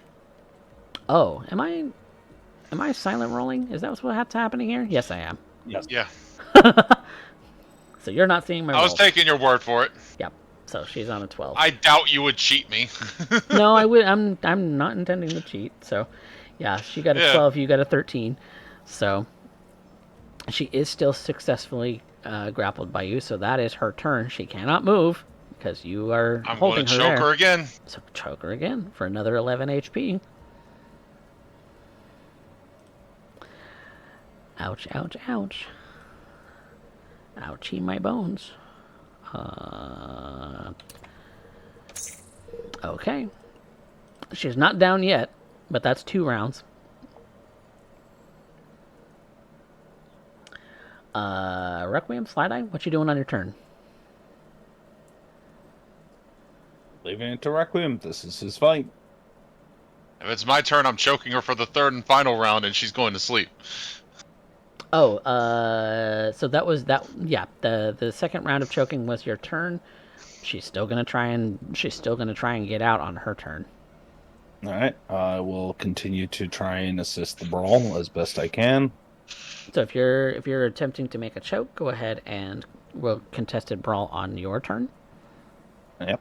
Just tell me when to make the check. Yep, go ahead right now. Oh, damn! Yeah, she's also wounded too, so her neg 2 because of the grapple would have been a 10, and your brawl is a 22, and so you successfully have her choke, have her in a. I in a imagine. grapple now. I imagine if Rek is currently trying to end up going for a rear naked choke, I'm just end up putting a knee into the diaphragm. Yeah, you're that'll work. Potentially, you're. It's a different way of choking people out, but yes, you can in fact cause people to black out by keeping pressure on the diaphragm and not allowing them to inhale. If you can't breathe, it's the same as choking. Yeah, so you have started your own grapple, Slideye, so you'll be able to choke on next turn. She's still going to try and wiggle out, so she has to contest with both of you on her turn. Okay, well. Which is at a 13. 15 is not... That's a -2 to her, so she's a 13, so I still win. Yep, you win. No, her -2 is already calculated. No, because she has an additional -2 because she is grappled. Twice, actually. So -4. 23. Okay. And on the turn that you both would, with your choking attacks, for Requiem, that's 11. What is your body stat, Slideye? My body stat is an 8. She is reduced to 1 hit point and is unconscious. Alright. Do me a favor and rip some of that cable off over there so we can tie her ass up. Requiem's going to fall back, sit down, and, start looking at his own leg. Bitch got a good kickoff.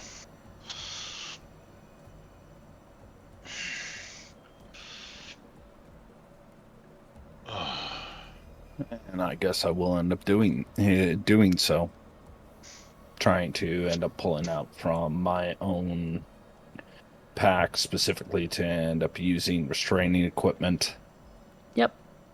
Not the first time we've had to end up doing something like this, but trying to end up grabbing a psycho, that's a different story entirely. Yep, whether it's spare clothing, a sash, something to keep her restrained with her arms behind her back. You have plenty of whatever you need to be able to do that. Requiem, that knee's gonna require some surgery. Ugh. You're hobbling. This is gonna suck. Oh, I'm on the floor. Mm-hmm. You're basically on the roof of a building, kind of bleeding, and yeah, that knee looks pretty busted. I get Trix on the hollow, seeing if she'll answer. Trix, you get a call.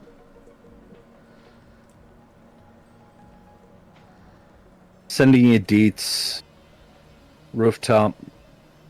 Need evac. You're muted, I think.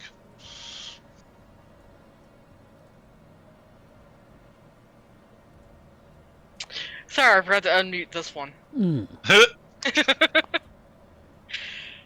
Yeah, on our way. Our way. Explain when I get there. And she'll turn and look at Alex. They caught her. She dead? No. Shame. He starts walking towards his own vehicle.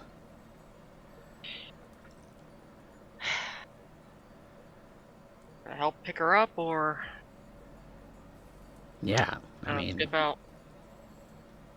she's my hit. How much you getting paid for this anyway? And she's following along behind him to get a ride from him. Ain't no way she's gonna have to. Well, she's got her bike, but And he's got an SUV, it looks like. yeah.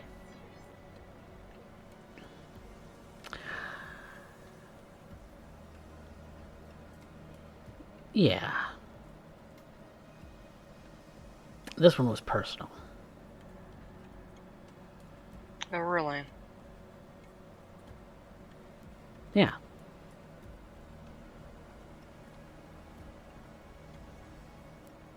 Guess that makes two of us. What Yeah. happened on your end?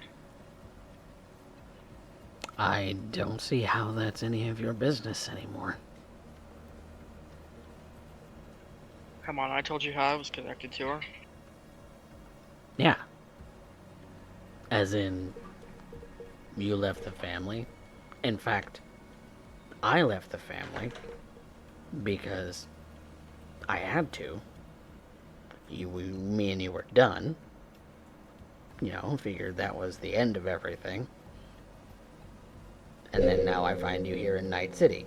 You kind of walking up like we're buddy-buddy right now. We're not anything, Trix. I know we're not. However, you're going after someone I was going after. Yeah. I just want to know why. Outside of it just being a hit. And who? Yeah. Because I'm not letting you take her.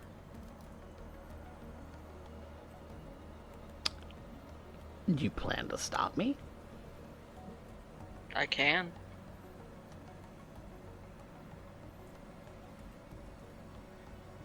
From the sound of it, Slideye's pretty fresh too.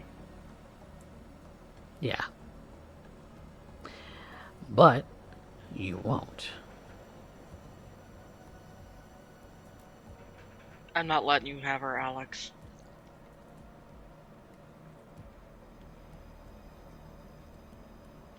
Well, I'm not letting you have her, so looks like we're at a stalemate. Mm-hmm. What we could do is take her to a friend of mine and see if he thinks she has any chance. And if not, split her down the middle? If not, we make it quick. You're just prolonging the inevitable.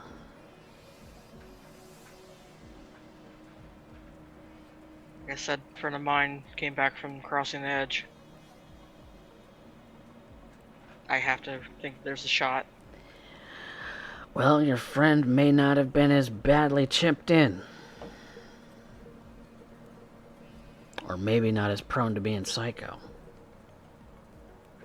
You always did know how to pick them. Yeah, I picked you, didn't I? Yeah, and I'm a psychopath.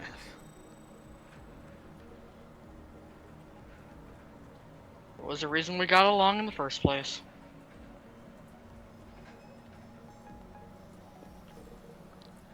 So where is she?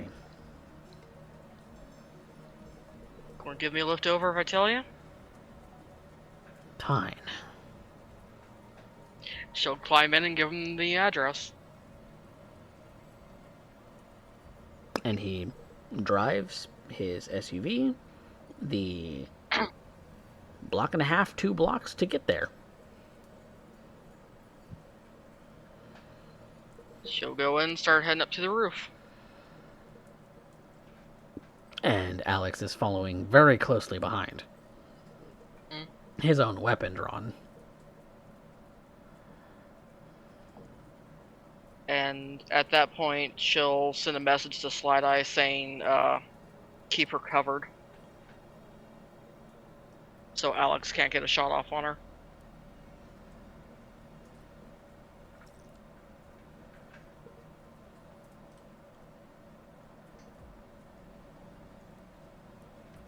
You got it.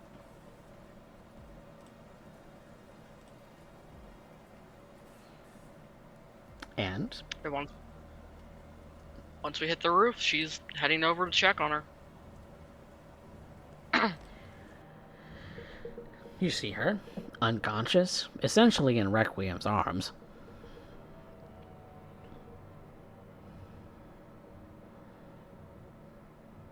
I keep myself between those two and Trix's new buddy. I just look up at him. If you try to harm my patient, I'll remove your arm without anesthesia. You barely look like you can stand, bitch. I can hobble my ass over.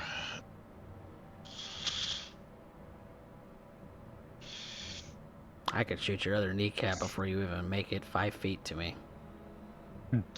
Go ahead and try, and I'm just going to look up at Slideye. Boys. And then go back to, checking her over. Enough peacocking, please. He's the one who started it. Look, it's the one thing I'm good at. Don't take that from me.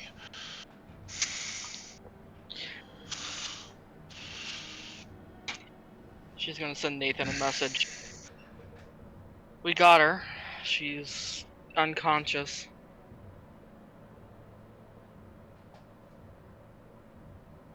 Think there might be a chance? Or do you want to risk it? Dunno. Have to give her a once-over. They've got her tied up. We'll be heading your way shortly. If he's coming, he does it disarmed.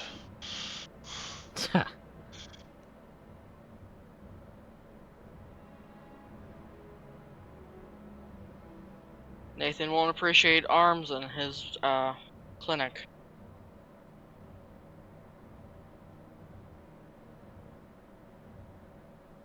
I can holster my weapon. Do it then. And she'll go to pick up Ariel.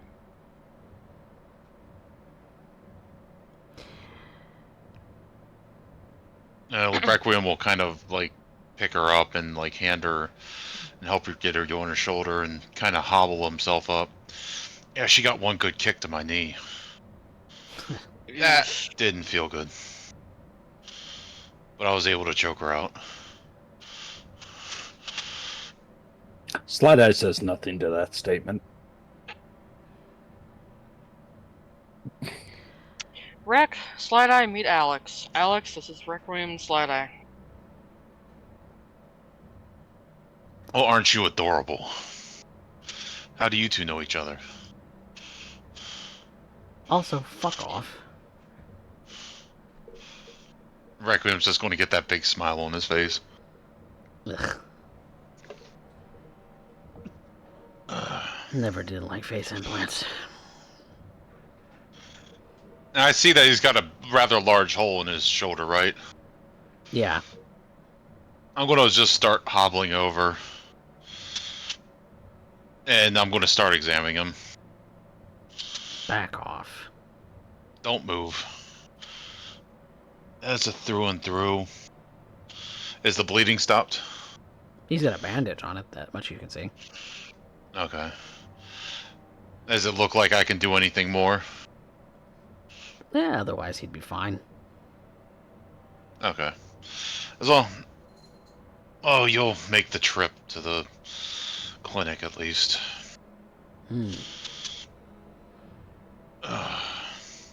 Glad to know I'll make it, Doc. Yeah. At this point, Trix is carrying her downstairs. I'm assuming to Rex's car. I'm gonna look over at Slideye. You mind giving me a hand, beautiful?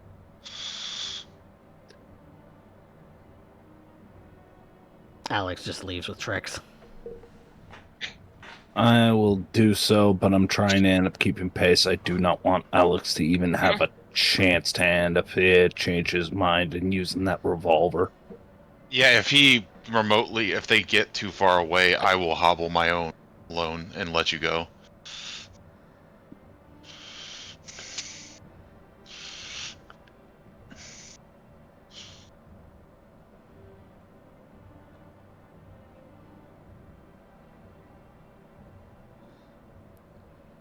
So what, are we hobbling all in Requiem's car, my car? What are we talking about here? Well, Ariel and I are going to go in Rex's car. You can follow behind unless you want me to forward you the information. I'll go with you, buddy. Great.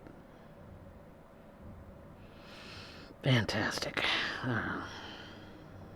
Don't worry, she's the best wingman. And Requiem's going to hobble over and get in the passenger seat and let Trix drive. You are insufferable. I'm a lot of Yeah. things. And I'm the one who has to work with him. You're dumber than I She's gonna thought, tell then. you. And he She hops into ignores his own him. vehicle. She ignores the statement and puts Oh. Ariel in the back of Rex's car. I'll For be in climbing. passenger side with Alex at that point.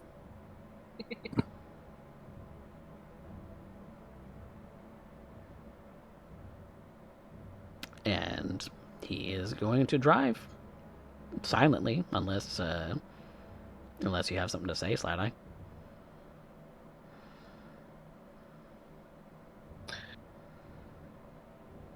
Ditches for the job. Bring him in cold.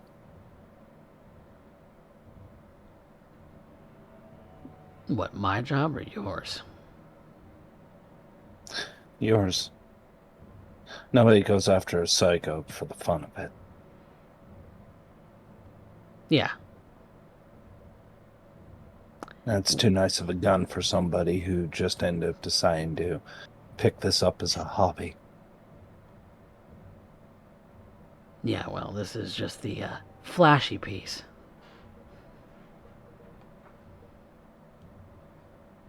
And you notice that it does have some, like, nomad symbols on the side of it. Before he holsters it and kind of shakes his head to the back seat where his long range sniper rifle even is sitting. Good hardware. The best gunner there is.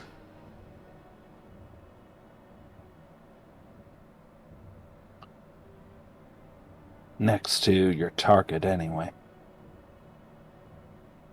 She winged you first. Yeah, I Still. couldn't get a clean shot. I don't blame you for that.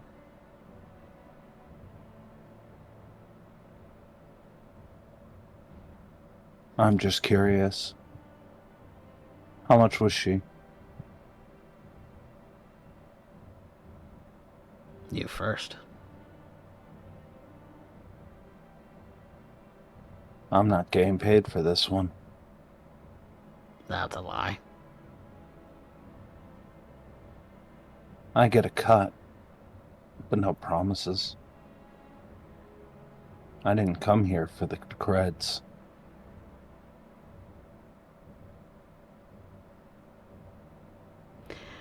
Well, I guess we got something in common then, don't we?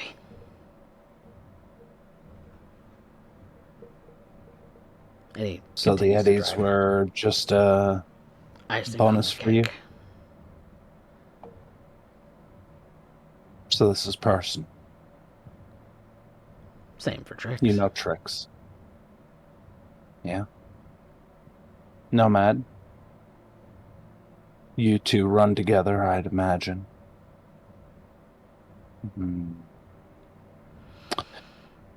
Same clan. Thought our clan got wiped out. They did. You two still exist. That was before I left. And now you're Exiled. running. psychopathic tendencies. Disagreements with leadership. I can understand that.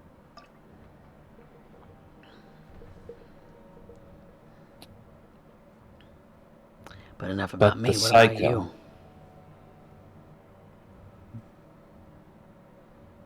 Pretty thing like you doesn't get chipped up for no reason.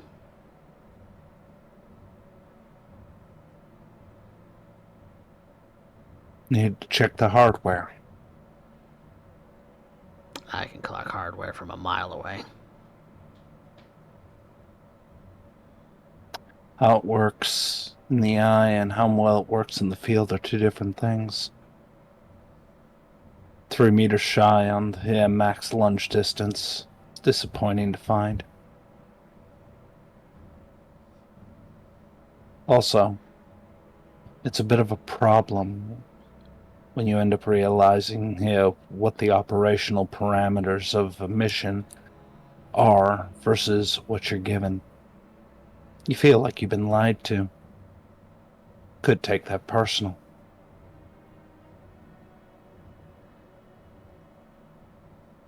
You, on the other hand,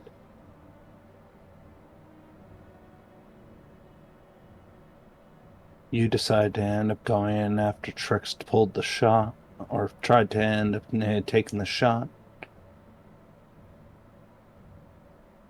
So I'm just curious.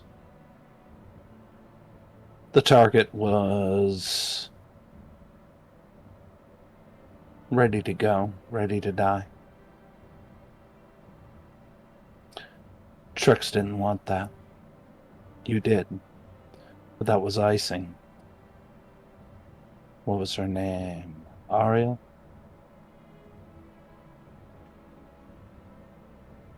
Seems to me it's a lot to end up wanting a woman dead. Plenty of Would people, that have lots of any- people did. This one have to do with leadership disagreement?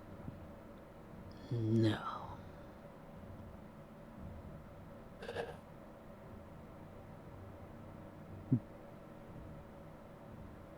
I just watch the oncoming traffic. And he goes back to being silent as well. Small part of me is just thinking on subdermal armor. He doesn't have it. I'm seeing the bullet hole in his shoulder. Which makes me wonder on how well he can end up surviving a head-on collision. Every time we pass a truck or someone speeding because they're rip-roaring down Night City, just a little too fast, all it would take is a little grab of the wheel and a little bit of nudge off to the left.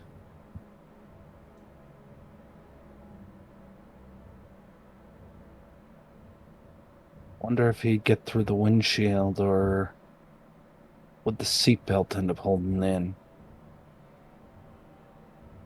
Wondering what it would be like for the engine to suddenly push past the steering wheel and have a chance to end up reducing us both to paste.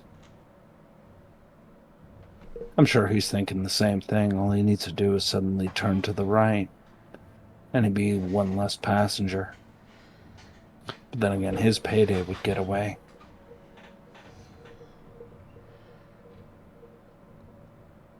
From the side of those his glasses, you do see that he's been kind of looking back at you from time to time. Just like you're doing to him.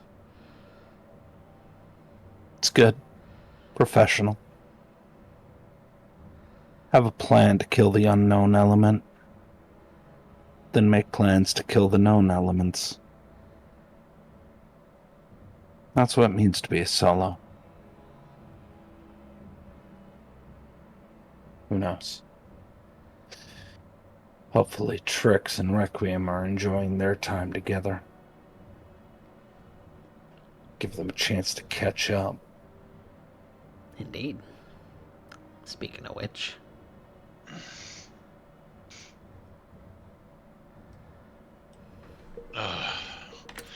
Your girl was pretty squirrely. Yeah, always been that way. I'm just glad she didn't have a set of these and up his arm. We probably would have had to shoot her. Yeah, I imagine you might have. Though, she always did want a pair. God, she never got it.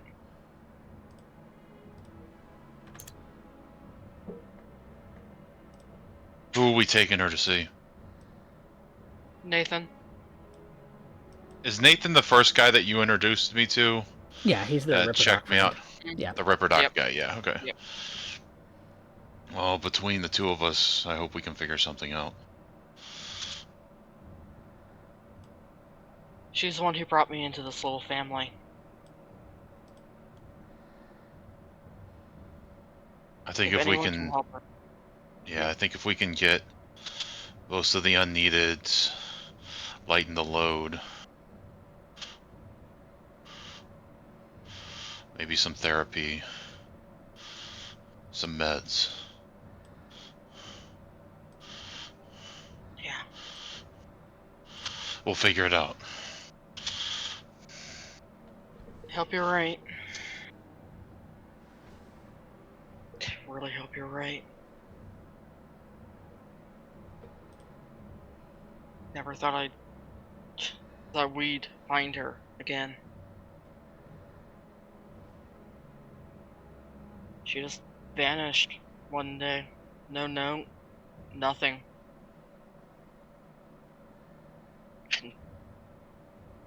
Scouring the net trying to find her and keeping an eye out every time I'm out. We don't usually get a happily ever after in Night City. Let's hope we can change that.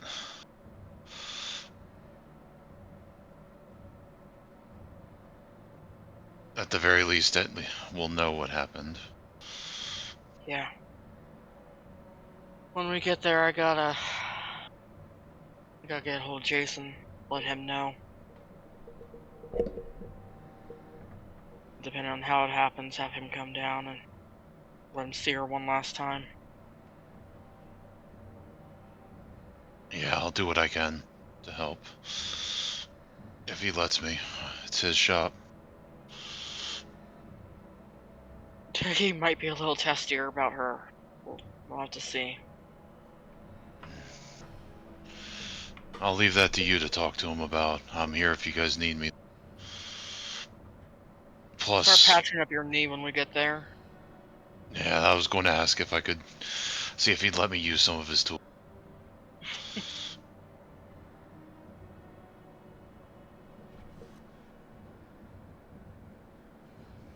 And there is a lot of worry on her face.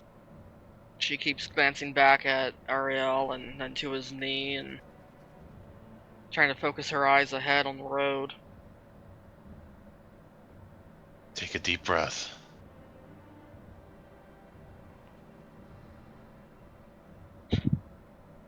That's all about I can do. It doesn't stop the mind from racing, you know? Oh, yeah.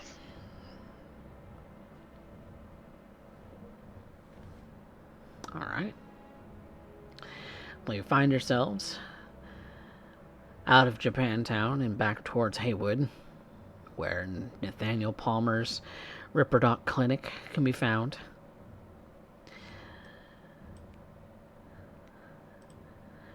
A very clean site. And he's already there and ready to get to work, should he have patience. Yeah, Requiem's going to hobble up to and open the door so that Trix can carry Ariel in. Yep. Carry her in, lay her down gently. No, Followed in by Requiem will Alex. hobble in. Yeah, I'll hobble in to the back as much as I can if he lets me.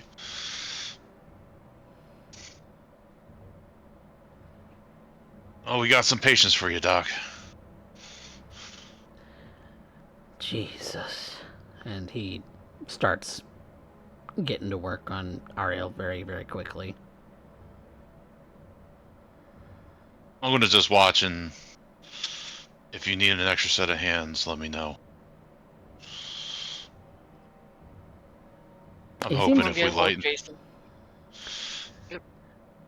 Nathaniel seems to not be paying you any mind, Requiem, right now. And Yeah. Alex has taken up a sort of folded arm, brooding in a trench coat sort of stance in the corner of the room, having lit a cigarette. If you're going to do that, take it outside. Fuck you. This is an operating theater. That is unsanitary.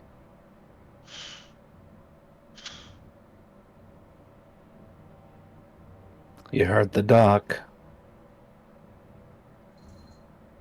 Fine. He just drops it and steps on it. Thank you. Trix has And gone back Requiem's going to to take his, basically, like, open his knee up and look at it and get a good, see how bad it Oh, yeah. It's pretty bad. is. It's pretty bad indeed. It's, yeah, that knee is completely gone, basically. I'm just going to look up at Trix. Trix, I know I'm supposed to be a doctor, but I don't think it's supposed to bend that way. No, I don't think it is. Ugh. It hurts like a motherfucker. Oh yeah, he is doing his best to to be like straight faced about it, but he is in very much pain, and it's obvious. I told you she packs a punch. Yeah. Yeah. Look, if some recovery time is all it took to bring her in alive, then it was worth it. But this shit sucks. It hurts so much.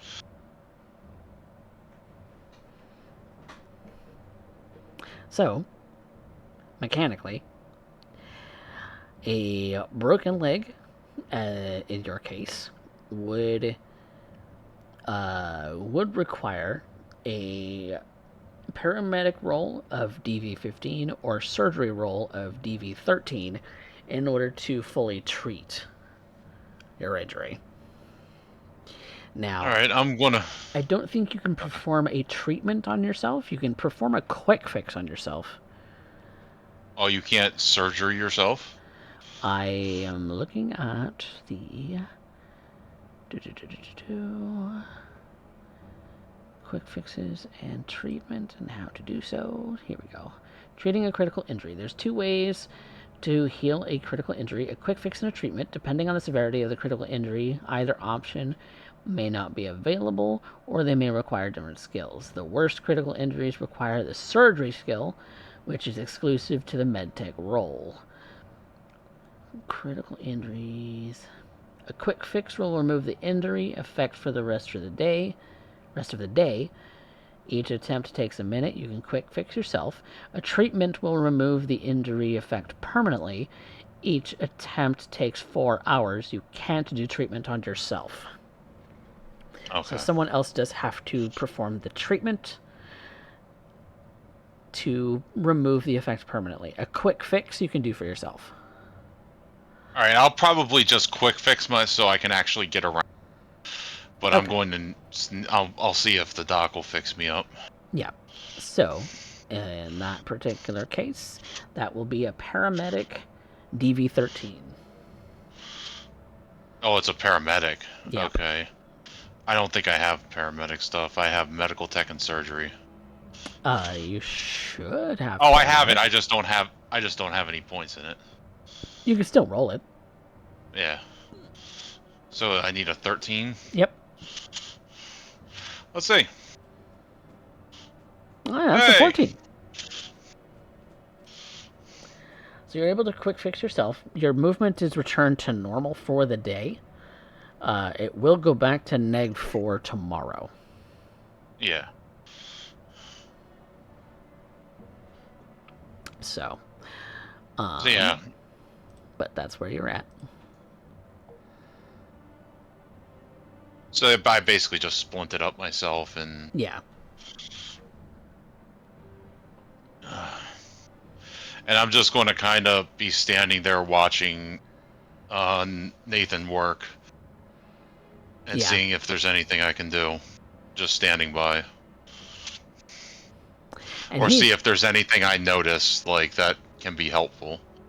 No, he's pretty much performing a similar treatment for her, as the choking. While it didn't create any kind of critical injury to her, he wants to make sure that she is in good health otherwise. So he's doing all sorts of scans and everything, still taking that 4 hours to perform a treatment role on her. Yeah. But which does tie him up for 4 hours. Meaning the rest of you are more or less free. Trix has sent Jason a message telling him to get down to his father's clinic ASAP. Okay. And you'll get a message back from him saying he's on his way. Yeah, Requiem's just going to stand there and wait and make sure that everything goes good. For the whole 4 hours, not really doing much of anything else. Nope, just watching because he needs the doc to patch him up too, so... Well, it is late in the night, too, so the doc is probably going to call it a night after. Okay. Or I'll at least set up the appointment for tomorrow. And Trix, Blunder, or Jason does arrive. Holy shit. And the second... Yep. The second he's inside, she's going over and just hugging him. And she is shaking. Hey, you alright? I honestly don't know. Who's that guy? And he looks over at Alex.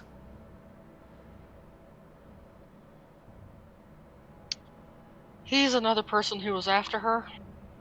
And also someone from my old clan. Oh, jeez.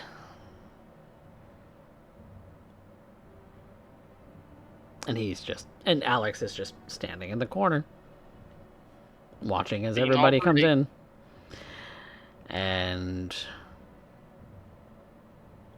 kind of has one hand that looks like it could easily reach for his weapon should he need it, as more and more people start flooding into the clinic.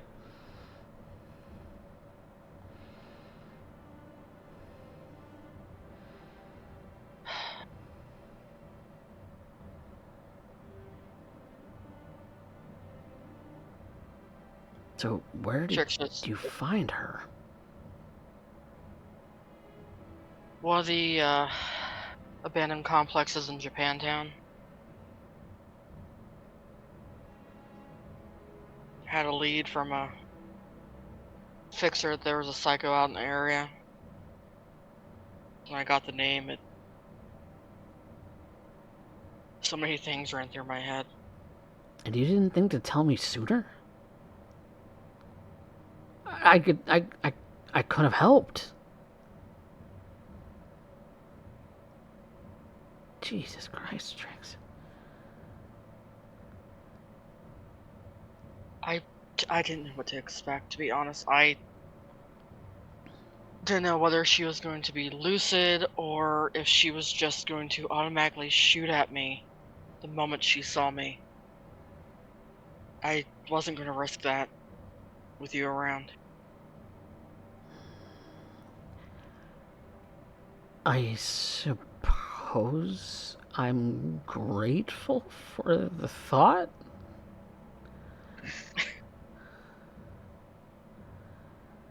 I'm just glad you're okay.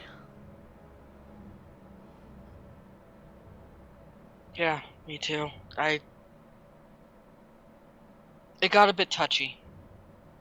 I was trying to talk her down from it. And, well, she fired at him, and she's motioning over to Alex. Hit him from a fucking distance. And took off running.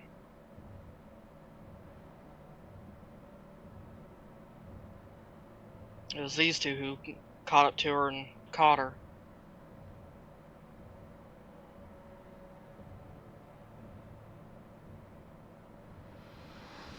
So now it's just a waiting game? Yeah. Waiting game, hoping she's able to be pulled back. Dealing with the repercussions either way. Right. And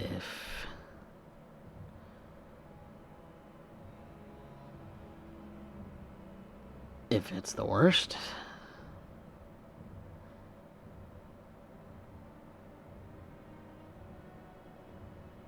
we can't let her suffer. It's the worst.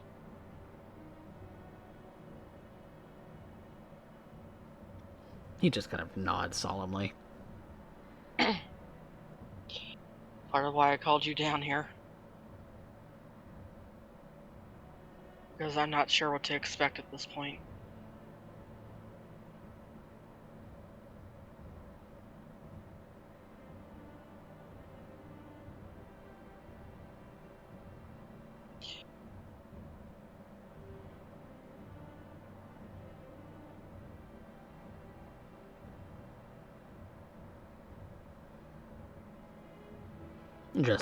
Jason just kind of falls silent and just kind of waits.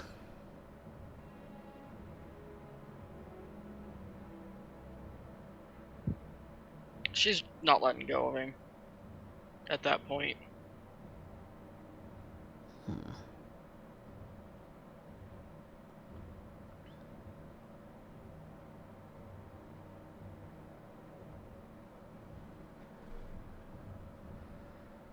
Slideye, Requiem, anything you want to say to one another or to others in the room, or just waiting? I'm keeping an eye on Alex and or Ariel. Ariel might end up deciding to pull something at a moment's notice. Alex might decide to end up turning this into a payday. So I'm more being ready to make sure that this all goes smoothly, because last thing I want is for Nate to end up realizing that his body shop turned into a war zone.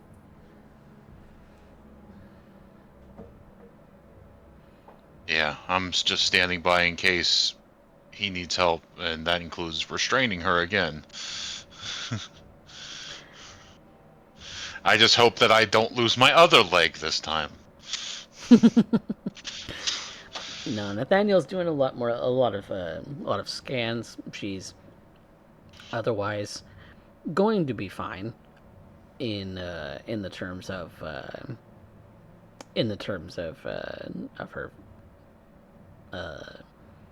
her shot out knee, her bruising around her neck and everything from the choke and everything. So he's repaired her knee and everything with his treatments, and he's kind of left her sedated for the moment while he's performing other scans, and kind of goes up to Trix and Jason. So, good news and bad news.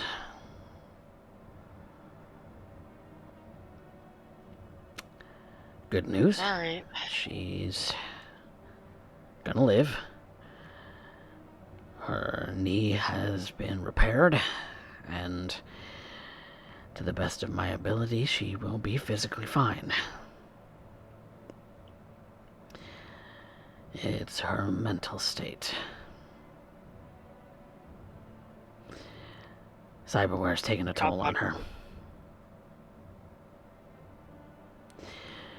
She needs Anything to be de-chipped. Everything. Everything has to go. Think you can do it? Not a matter of whether I can do it. That's easy. That's not the problem.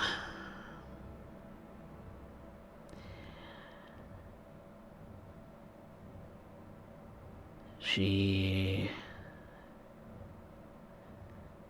cannot consent to the procedure sedated.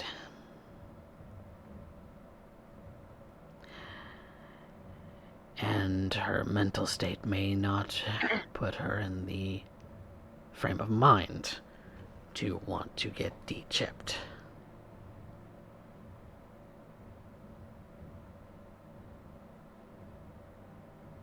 Her neural pathways are already damaged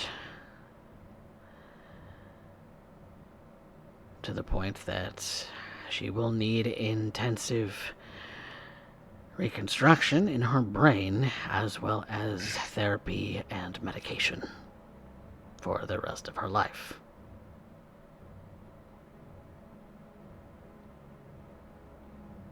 So what's the better option here?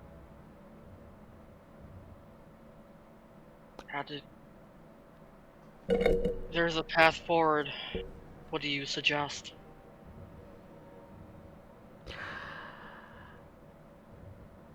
Well, I hate to be the bearer of bad news, but You don't see one forward, do you? cyberpsychotherapies are expensive.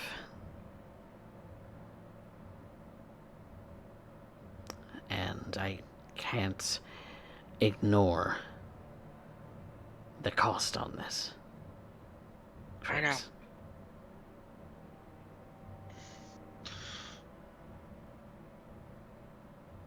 I know.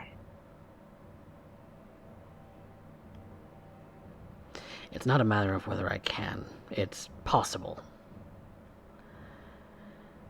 But the cost has to come from somewhere. How much are we talking? I'm trying to figure out what would be best in the situation for her, and if it's something we can handle, we'll handle it.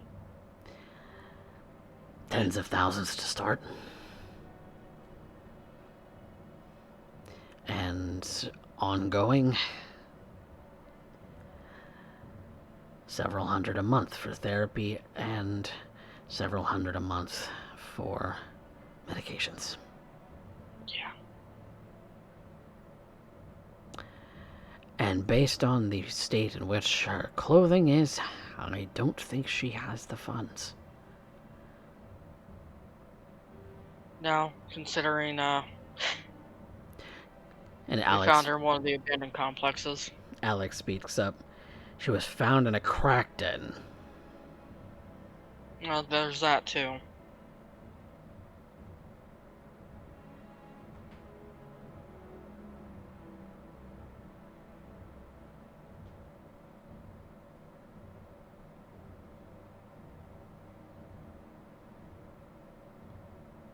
I hate to be the bearer of bad news, Nathan says. Yeah.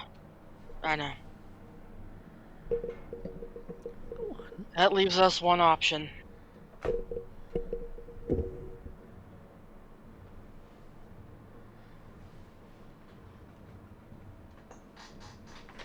Jason. Yeah.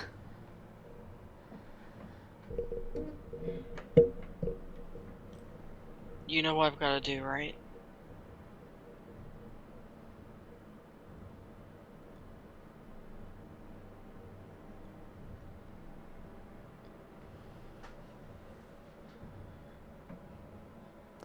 Which is what? He says reluctantly. I gotta do it myself. We can't. She can't afford it. There's no way you or I can. She's a danger. She's gonna put everyone at risk.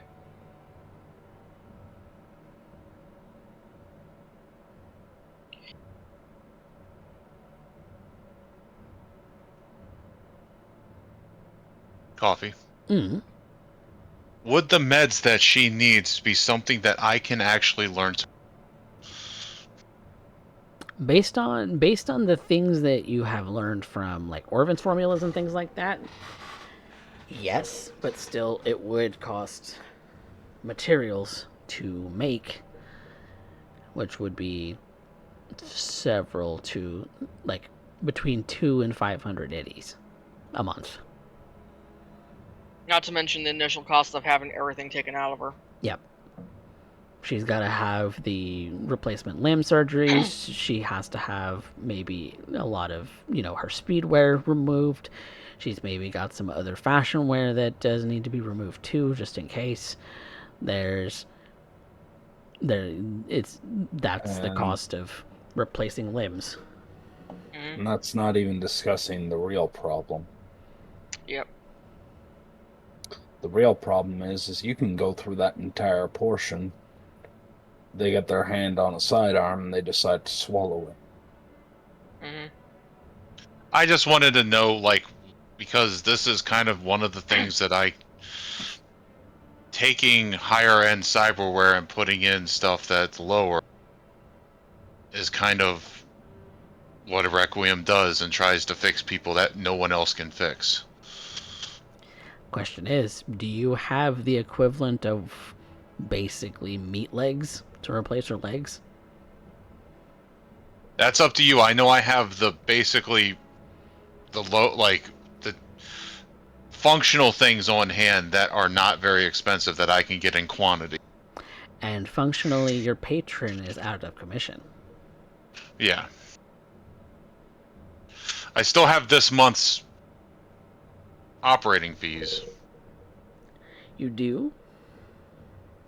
Again, that would be spending the hours to basically gut her of all of her cyberware. No, Felix, go on.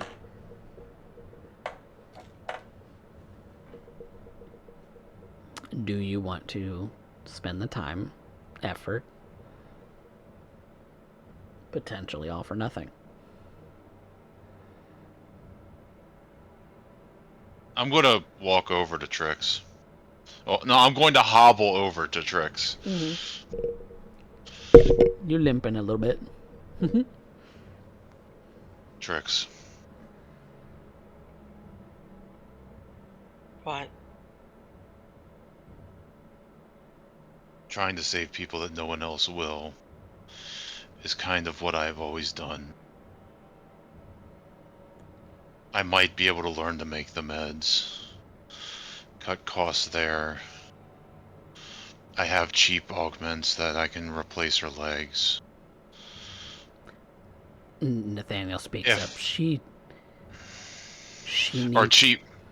Yeah. I'm saying, replacement is what I'm trying to say. Yeah. If we can lighten her neural load.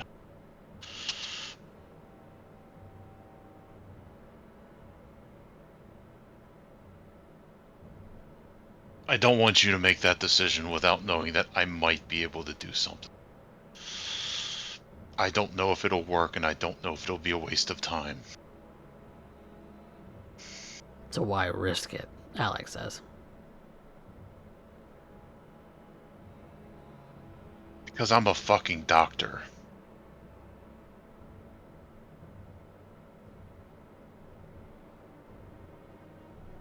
Rippers make terrible calls all the time. And last I checked, this ain't no sanctioned hospital.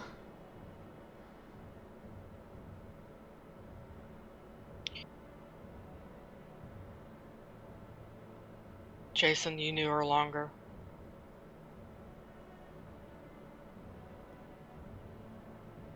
I can't. What are your thoughts? I, I'm not asking you to make the decision. I'm asking for your input.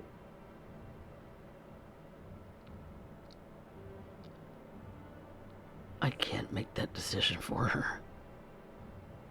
I know.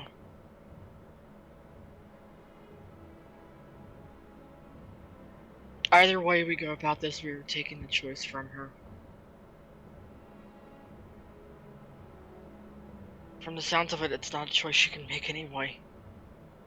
So what do we do?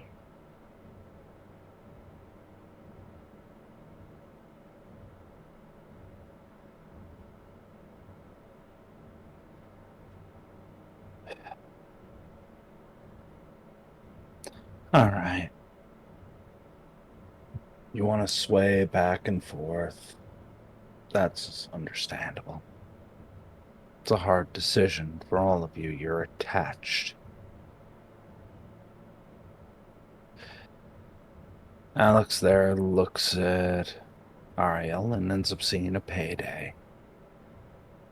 Trix, Blunder, you end up seeing a friend who needs help. Requiem, you want to end up saving another lost soul. And Nate wants to end up trying to doing the best, but isn't even sure on what that would constitute, and is hoping to keep his card clean by letting the closest thing to family make the decision. Does that about summarize our current situation here? You get solemn nods from Alex and Nathaniel and Jason. So let's talk about the reality.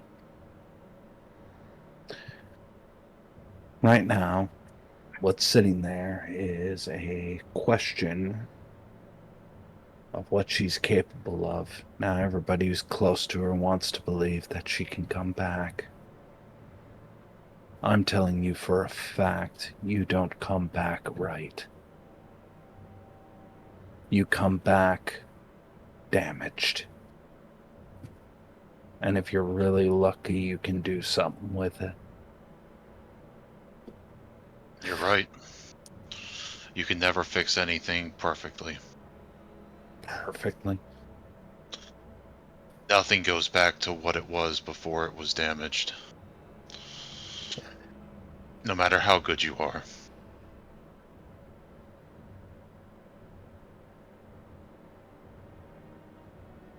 I'm just giving them an option. And if they decide another way, I'll give them one.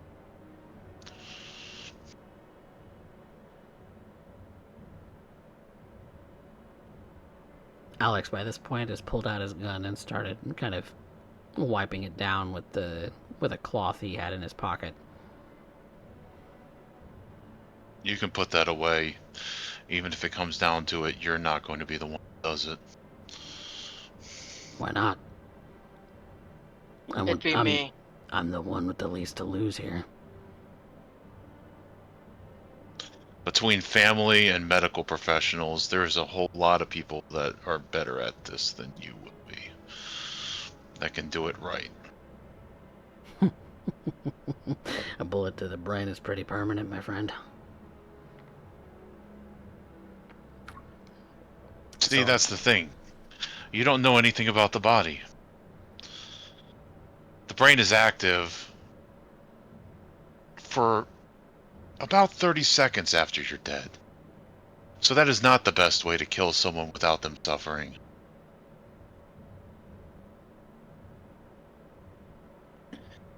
Nathan, how long can you keep her sedated for? I'm not asking for time to figure this out. Slideye's right. She won't be how we knew her.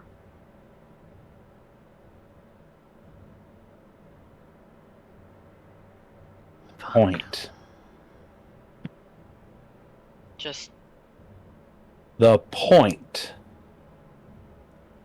is not if you're trying to end up bringing your buddy back, nor is the point on who gets the best payday out of it.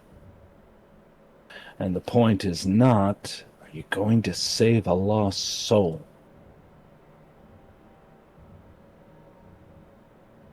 The point is she going to be able to function at all? Or is she going to look at every one of you,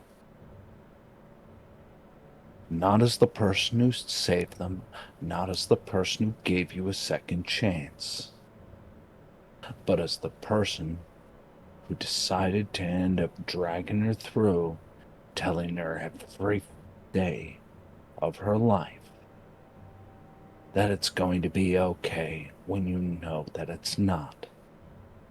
That she will know you are lying to her and yourselves. And then looking about, saving for all your good intentions, making her wonder when she can end up scrounging up just enough, or maybe sneak a gun out of a holster and put an end to it, just because at the end of it all, she knows she's broken. You know she's broken. And no one's going to say it.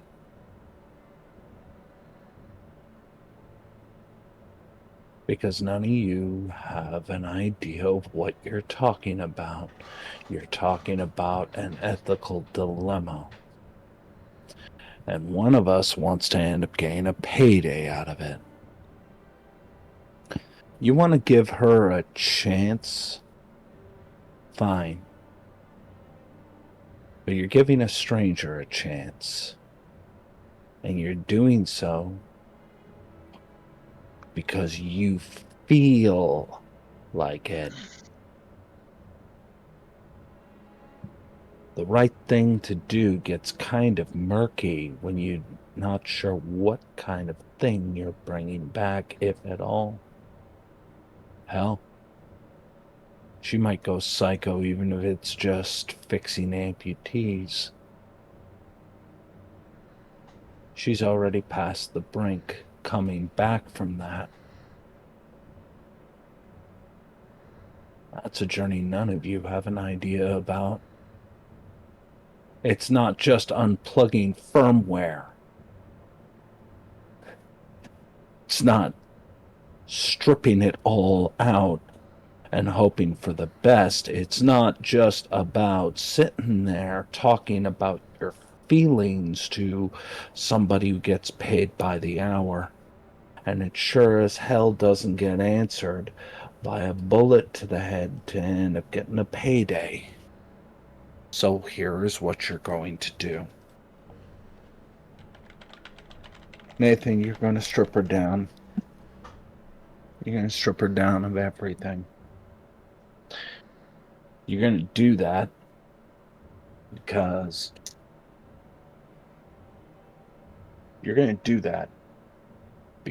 at the end of it, what you're really here looking to do is take off the strain off of her mental, preventing the further degradation. Requiem is going to try and end up figuring out how the hell to end up producing some kind of drug to be able to end up giving her a chance to stabilize. Therapy's going to end up costing an arm and a leg, and that's not even going to be half the problem. But understand, you're delving into Frankenstein's monster. You're not talking to Ariel anymore, as much as she'd like to be. And if any one of you want to end up throwing sympathy, start remembering that what you're asking to do is watch somebody who is part of the Walking Dead.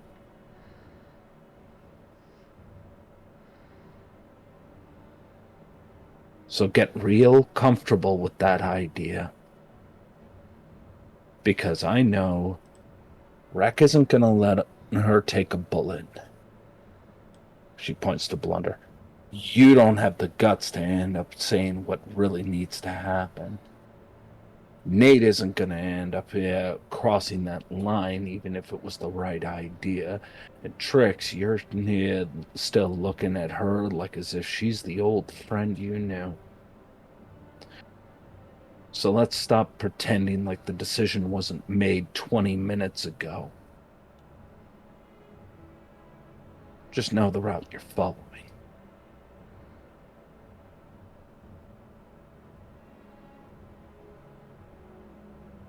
I think you misunderstood me, Slideye. I said you had a point.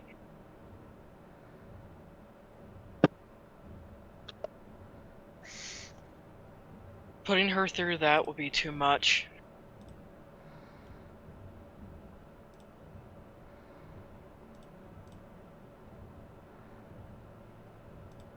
Nate, is there a way you can do it peacefully? Without a bullet?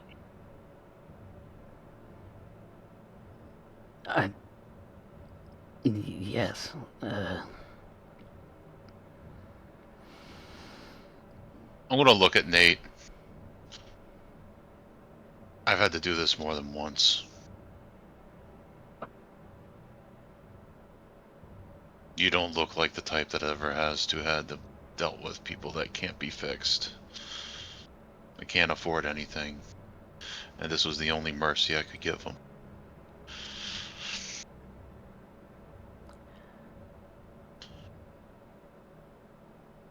How long have you been a doctor?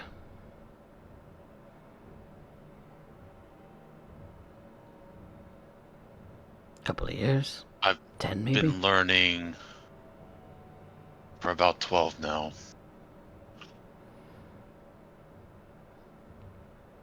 You just still have the look of hopeful. I could be wrong. You could just be better at hiding it.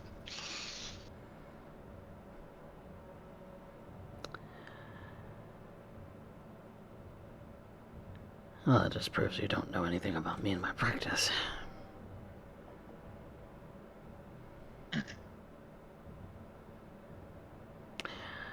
I avoid euthanasia as much as I possibly can.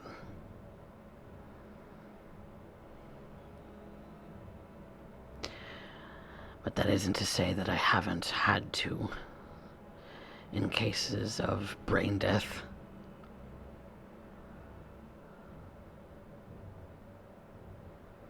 Or other critical failures.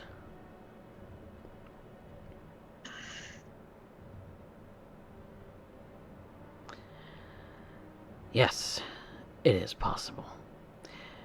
Peaceful, inner sleep. No pain. Just gone.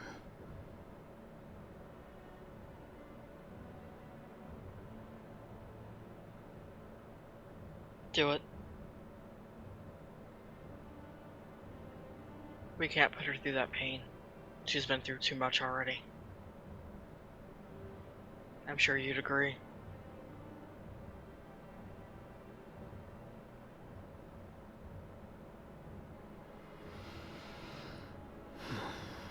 It's your clinic, Doc. You get to make the choice if you want to do it yourself.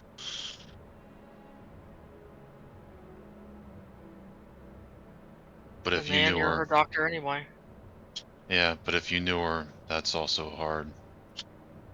Just let me know. And Requiem will go over and give him time to think by himself.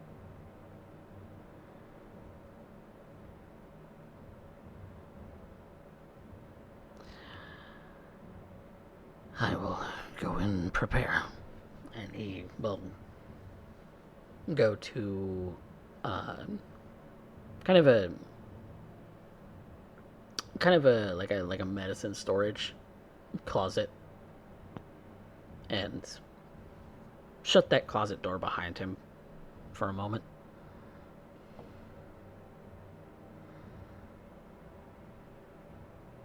Trix is moving the chair over next to Ariel and sitting there just taking her hand.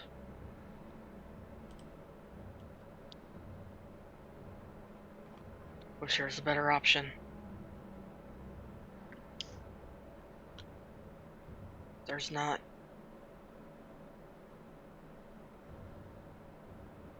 I've seen the outcome of the other side of this, and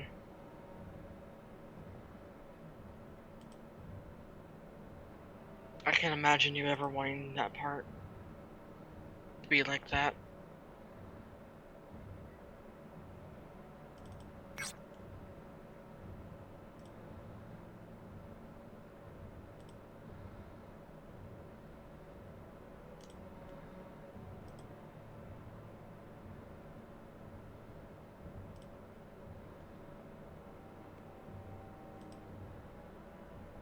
She's gonna reach out to Jason with her other hand.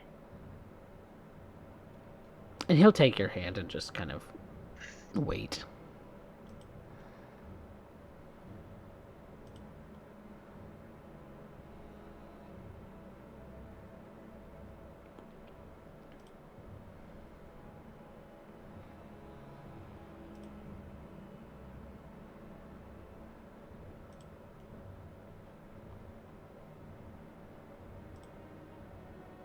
Well, is anyone else going to do anything? Not till after everything's done. Okay. Then eventually, Nathaniel does come out of the medicine storage closet and closes the door and locks it behind him. Coming in with a well, it seems like looks like an IV bag and some medications in his hand. Reckon will walk over and basically help him unload his hands and lay them all out on the tray.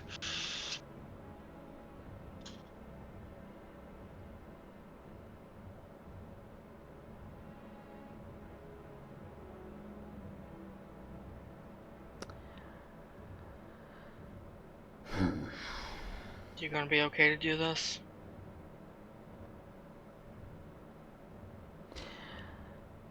No. But I do what I must. And he's going to... not even asking for your help, Requiem. He doesn't want your help.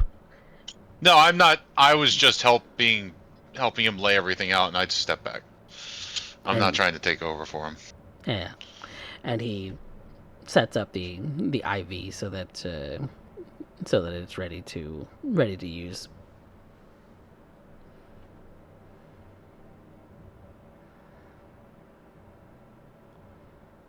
And I think that is a good place where we are going to take a quick break.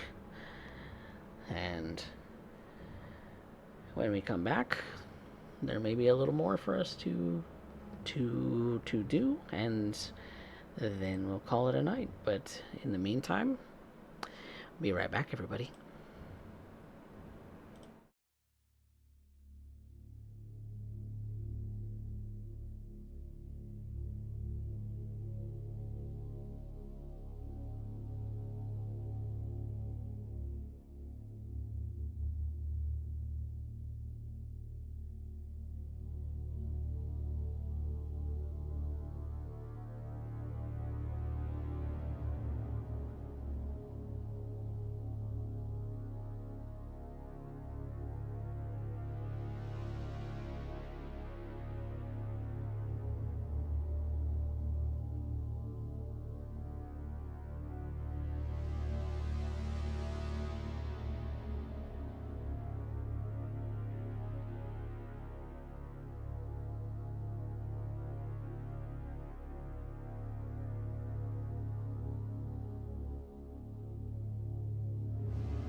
Welcome back, everyone, to Night City Stargazers.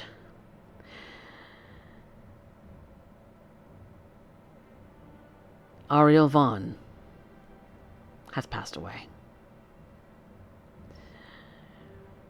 Her body growing colder as the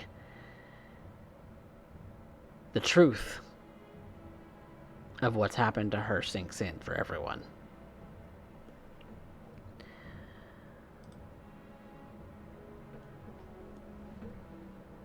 Quietly and painless, just as Nathan promised. But he's excused himself and gone into another side office to busy himself with other work.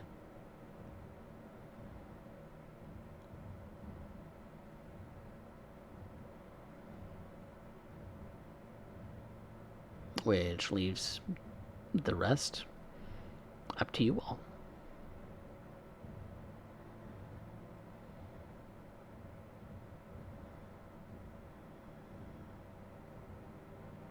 Trix is sitting there silently next to Jason,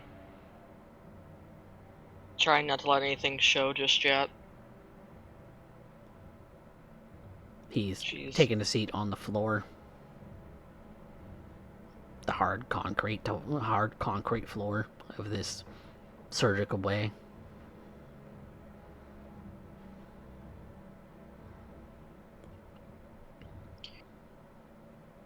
She hasn't let go of his hand since he took it when they were over by her. Almost using it to ground herself.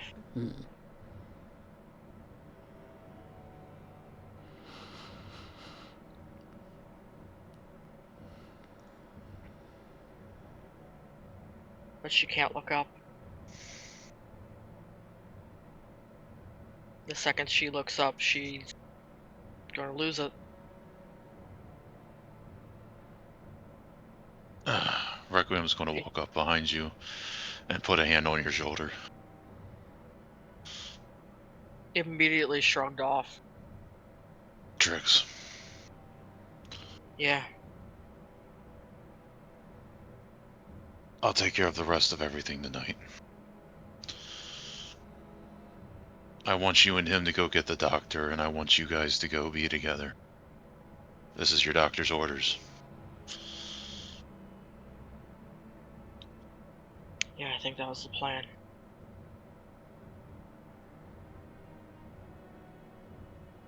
Thanks.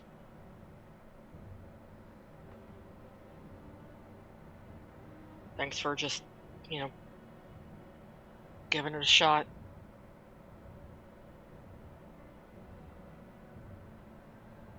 You too. You put yourself in harm's way because I had hope. I'm not going to be able to repay that. Don't worry, it was a knee for a knee. And he's just gonna... It's what we do.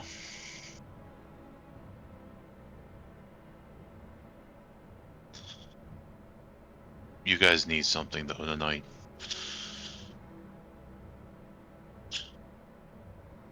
Go drink, cry, fight, whatever you gotta do. Just be together.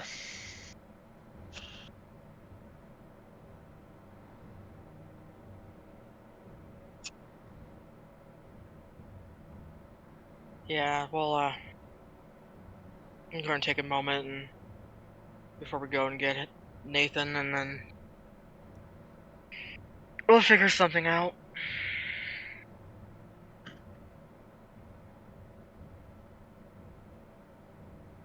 Let me know if you need anything else. I will. And you're just going to see Requiem kind of go and stand in the corner, and you see his eyes go blue. Like he's starting to contact people, and just give you space.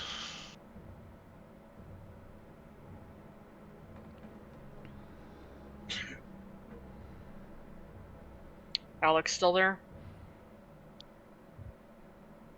Yeah. Just kind of staring at the floor. Maybe his eyes are closed. You're not terribly sure. But at the very least, he's taken his glasses off, stuck them in a pocket, and holstered his weapon. But he's still standing there with his arms folded. Again, staring at the floor. So what's next for you?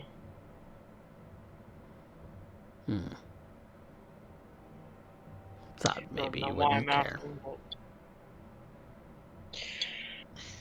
Learned to care about a lot of things over the last couple of years, much to my own shock.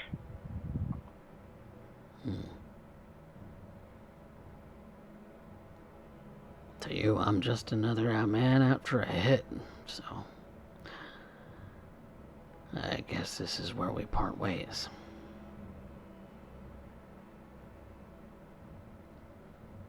You get to collect your reward, and I don't. He gives you a small smirk. Yeah, some reward. I'm Said sorry I you're on a didn't believe you job. back then.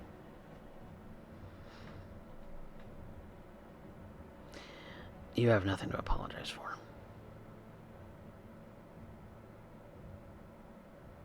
I should have stuck up for you more, but... Can't change the past. Nope. You gotta live with that.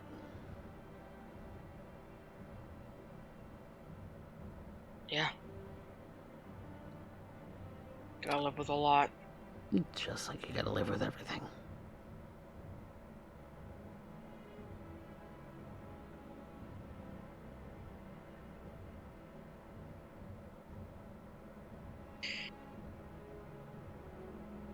How much were they going to pay you? Doesn't matter. Doesn't matter to you.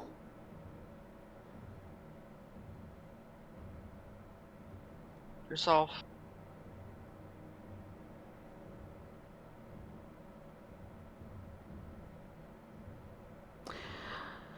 Nope, in this case, you win.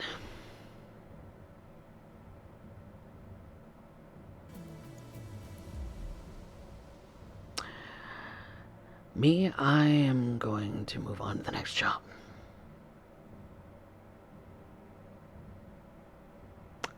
I just hope we don't run into the same job again.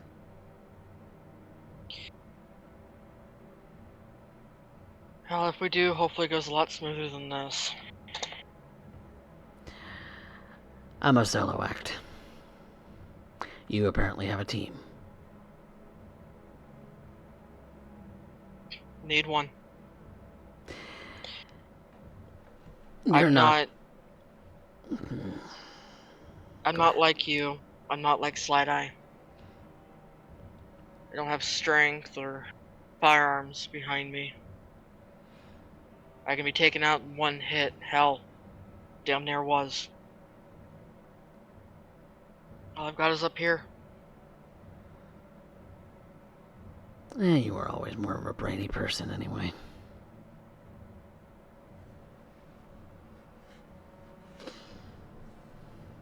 Wasn't no math problems you couldn't solve.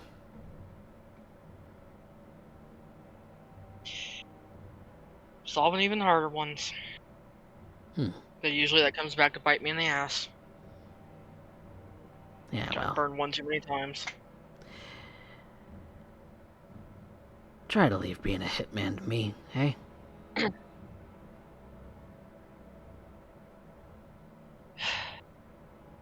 Hope there's no bad blood between us right now. Not any more than normal. I'll see you around, Alex. We'll see ya.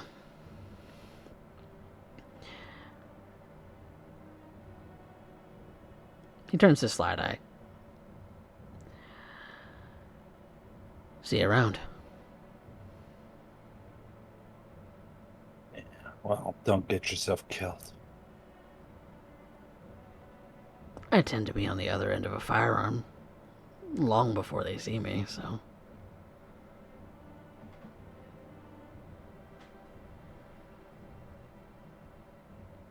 Fine. Nice blade. And he starts to walk out the door.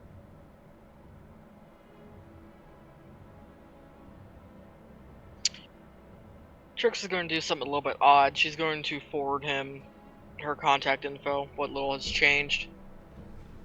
If you want to get in touch with me. Okay. Never know when you're going to need a net runner. Yep. Never know. But he makes his way out, just kind of not really paying Requiem any mind, because he doesn't want to get out in a peacocking match again. Besides, the man's tired. Maybe it looks like it anyway. Long day, he got shot. Yeah. He's got that to deal with. Go on, Felix. Go on. Go on, buddy.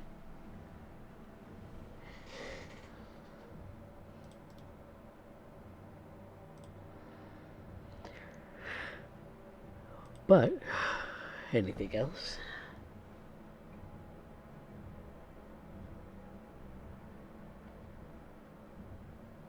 Well, She's going to get up, pulling Jason with her, and go find Nathan. alright. The three of you head out to some place to talk, have drinks, have smokes, have food. Whatever it is that you three get up to pass the time and or reminisce about Ariel. The good times that happened about a year ago. Leaving Slideye and Requiem, of course, to head home on their own, since they live together.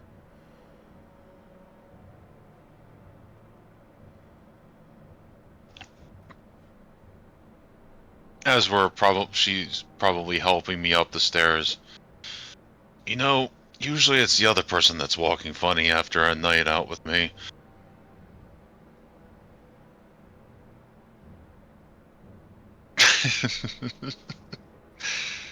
I'm Alright. gonna just presume that that's the painkillers talking. Oh yeah, they are really strong. I'm going to try to sleep tonight. I don't know if it's going to work. Thank you.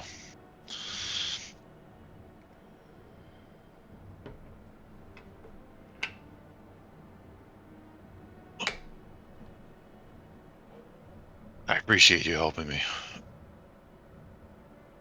You're injured. That yarn ain't good to me if you can't stand. Yeah. I'll get to a doc tomorrow.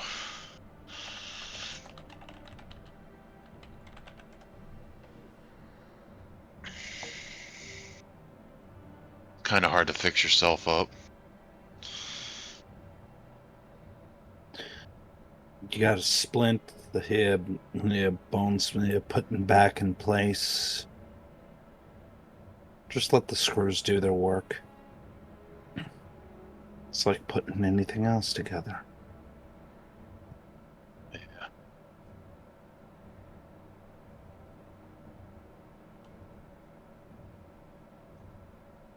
She eventually gets him on bed, as he's the only one in the place with a bed. Starts walking off to her section of the room where she starts digging in her, I guess it would be kind of the equivalent of a rucksack. Pulls out a old piece of scrap tin with some funny bends in it. Pulls out a few sticks of incense that are mostly burnt down to the nub.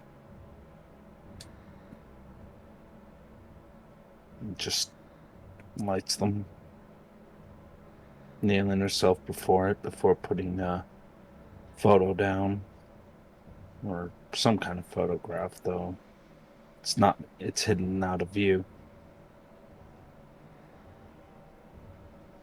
She just looks down at it for a minute, lighting a single candle and placing it in the center of the tray where the incense is being held up by those small folds in the tin.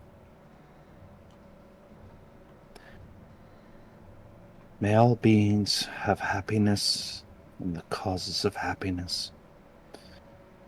May all be here free from sorrow and the cause of sorrow. May all never be separated from the sacred happiness which is sorrowless. May all live amicably, without too much attachment and too much aversion, and live believing in the equality of all lives. She lowers her head, placing her hands together. A low, drumming hum, as she begins a form of meditation.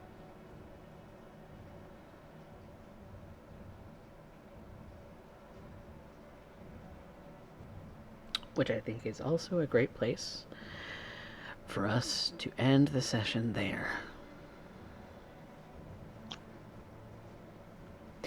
Thank you guys so much for playing. Thank you. Definitely not a turn that I expected, but definitely a very heavy one. I may have to put in the in the title on YouTube. Yeah. Content warning, possibly. But wanted to thank my players, of course, for their participation in tonight's session with I think you will be collecting your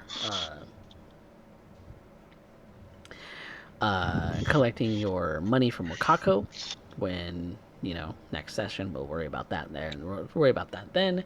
But as far as experience points for tonight's session, I think an even 30 across the board is gonna work. So we don't we'll just call it there. And thanks everybody out in the audience for their participation in the chat, for saying hello. And so thanks to everybody who came out to watch today. If you're watching on YouTube, thank you very much for watching as well, and come and see us live on Twitch at CoffeeCat Presents.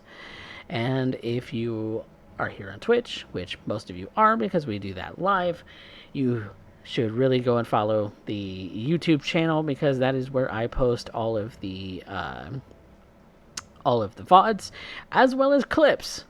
So go and check out our YouTube shorts, clips and everything, because we had some really good ones come up from Saturday's game a couple days back. So go ahead and give those a watch. Leave a like, comment, subscribe, all of that sort of stuff. But with that being said, thank you all again for watching, and say goodnight, everybody. Good night.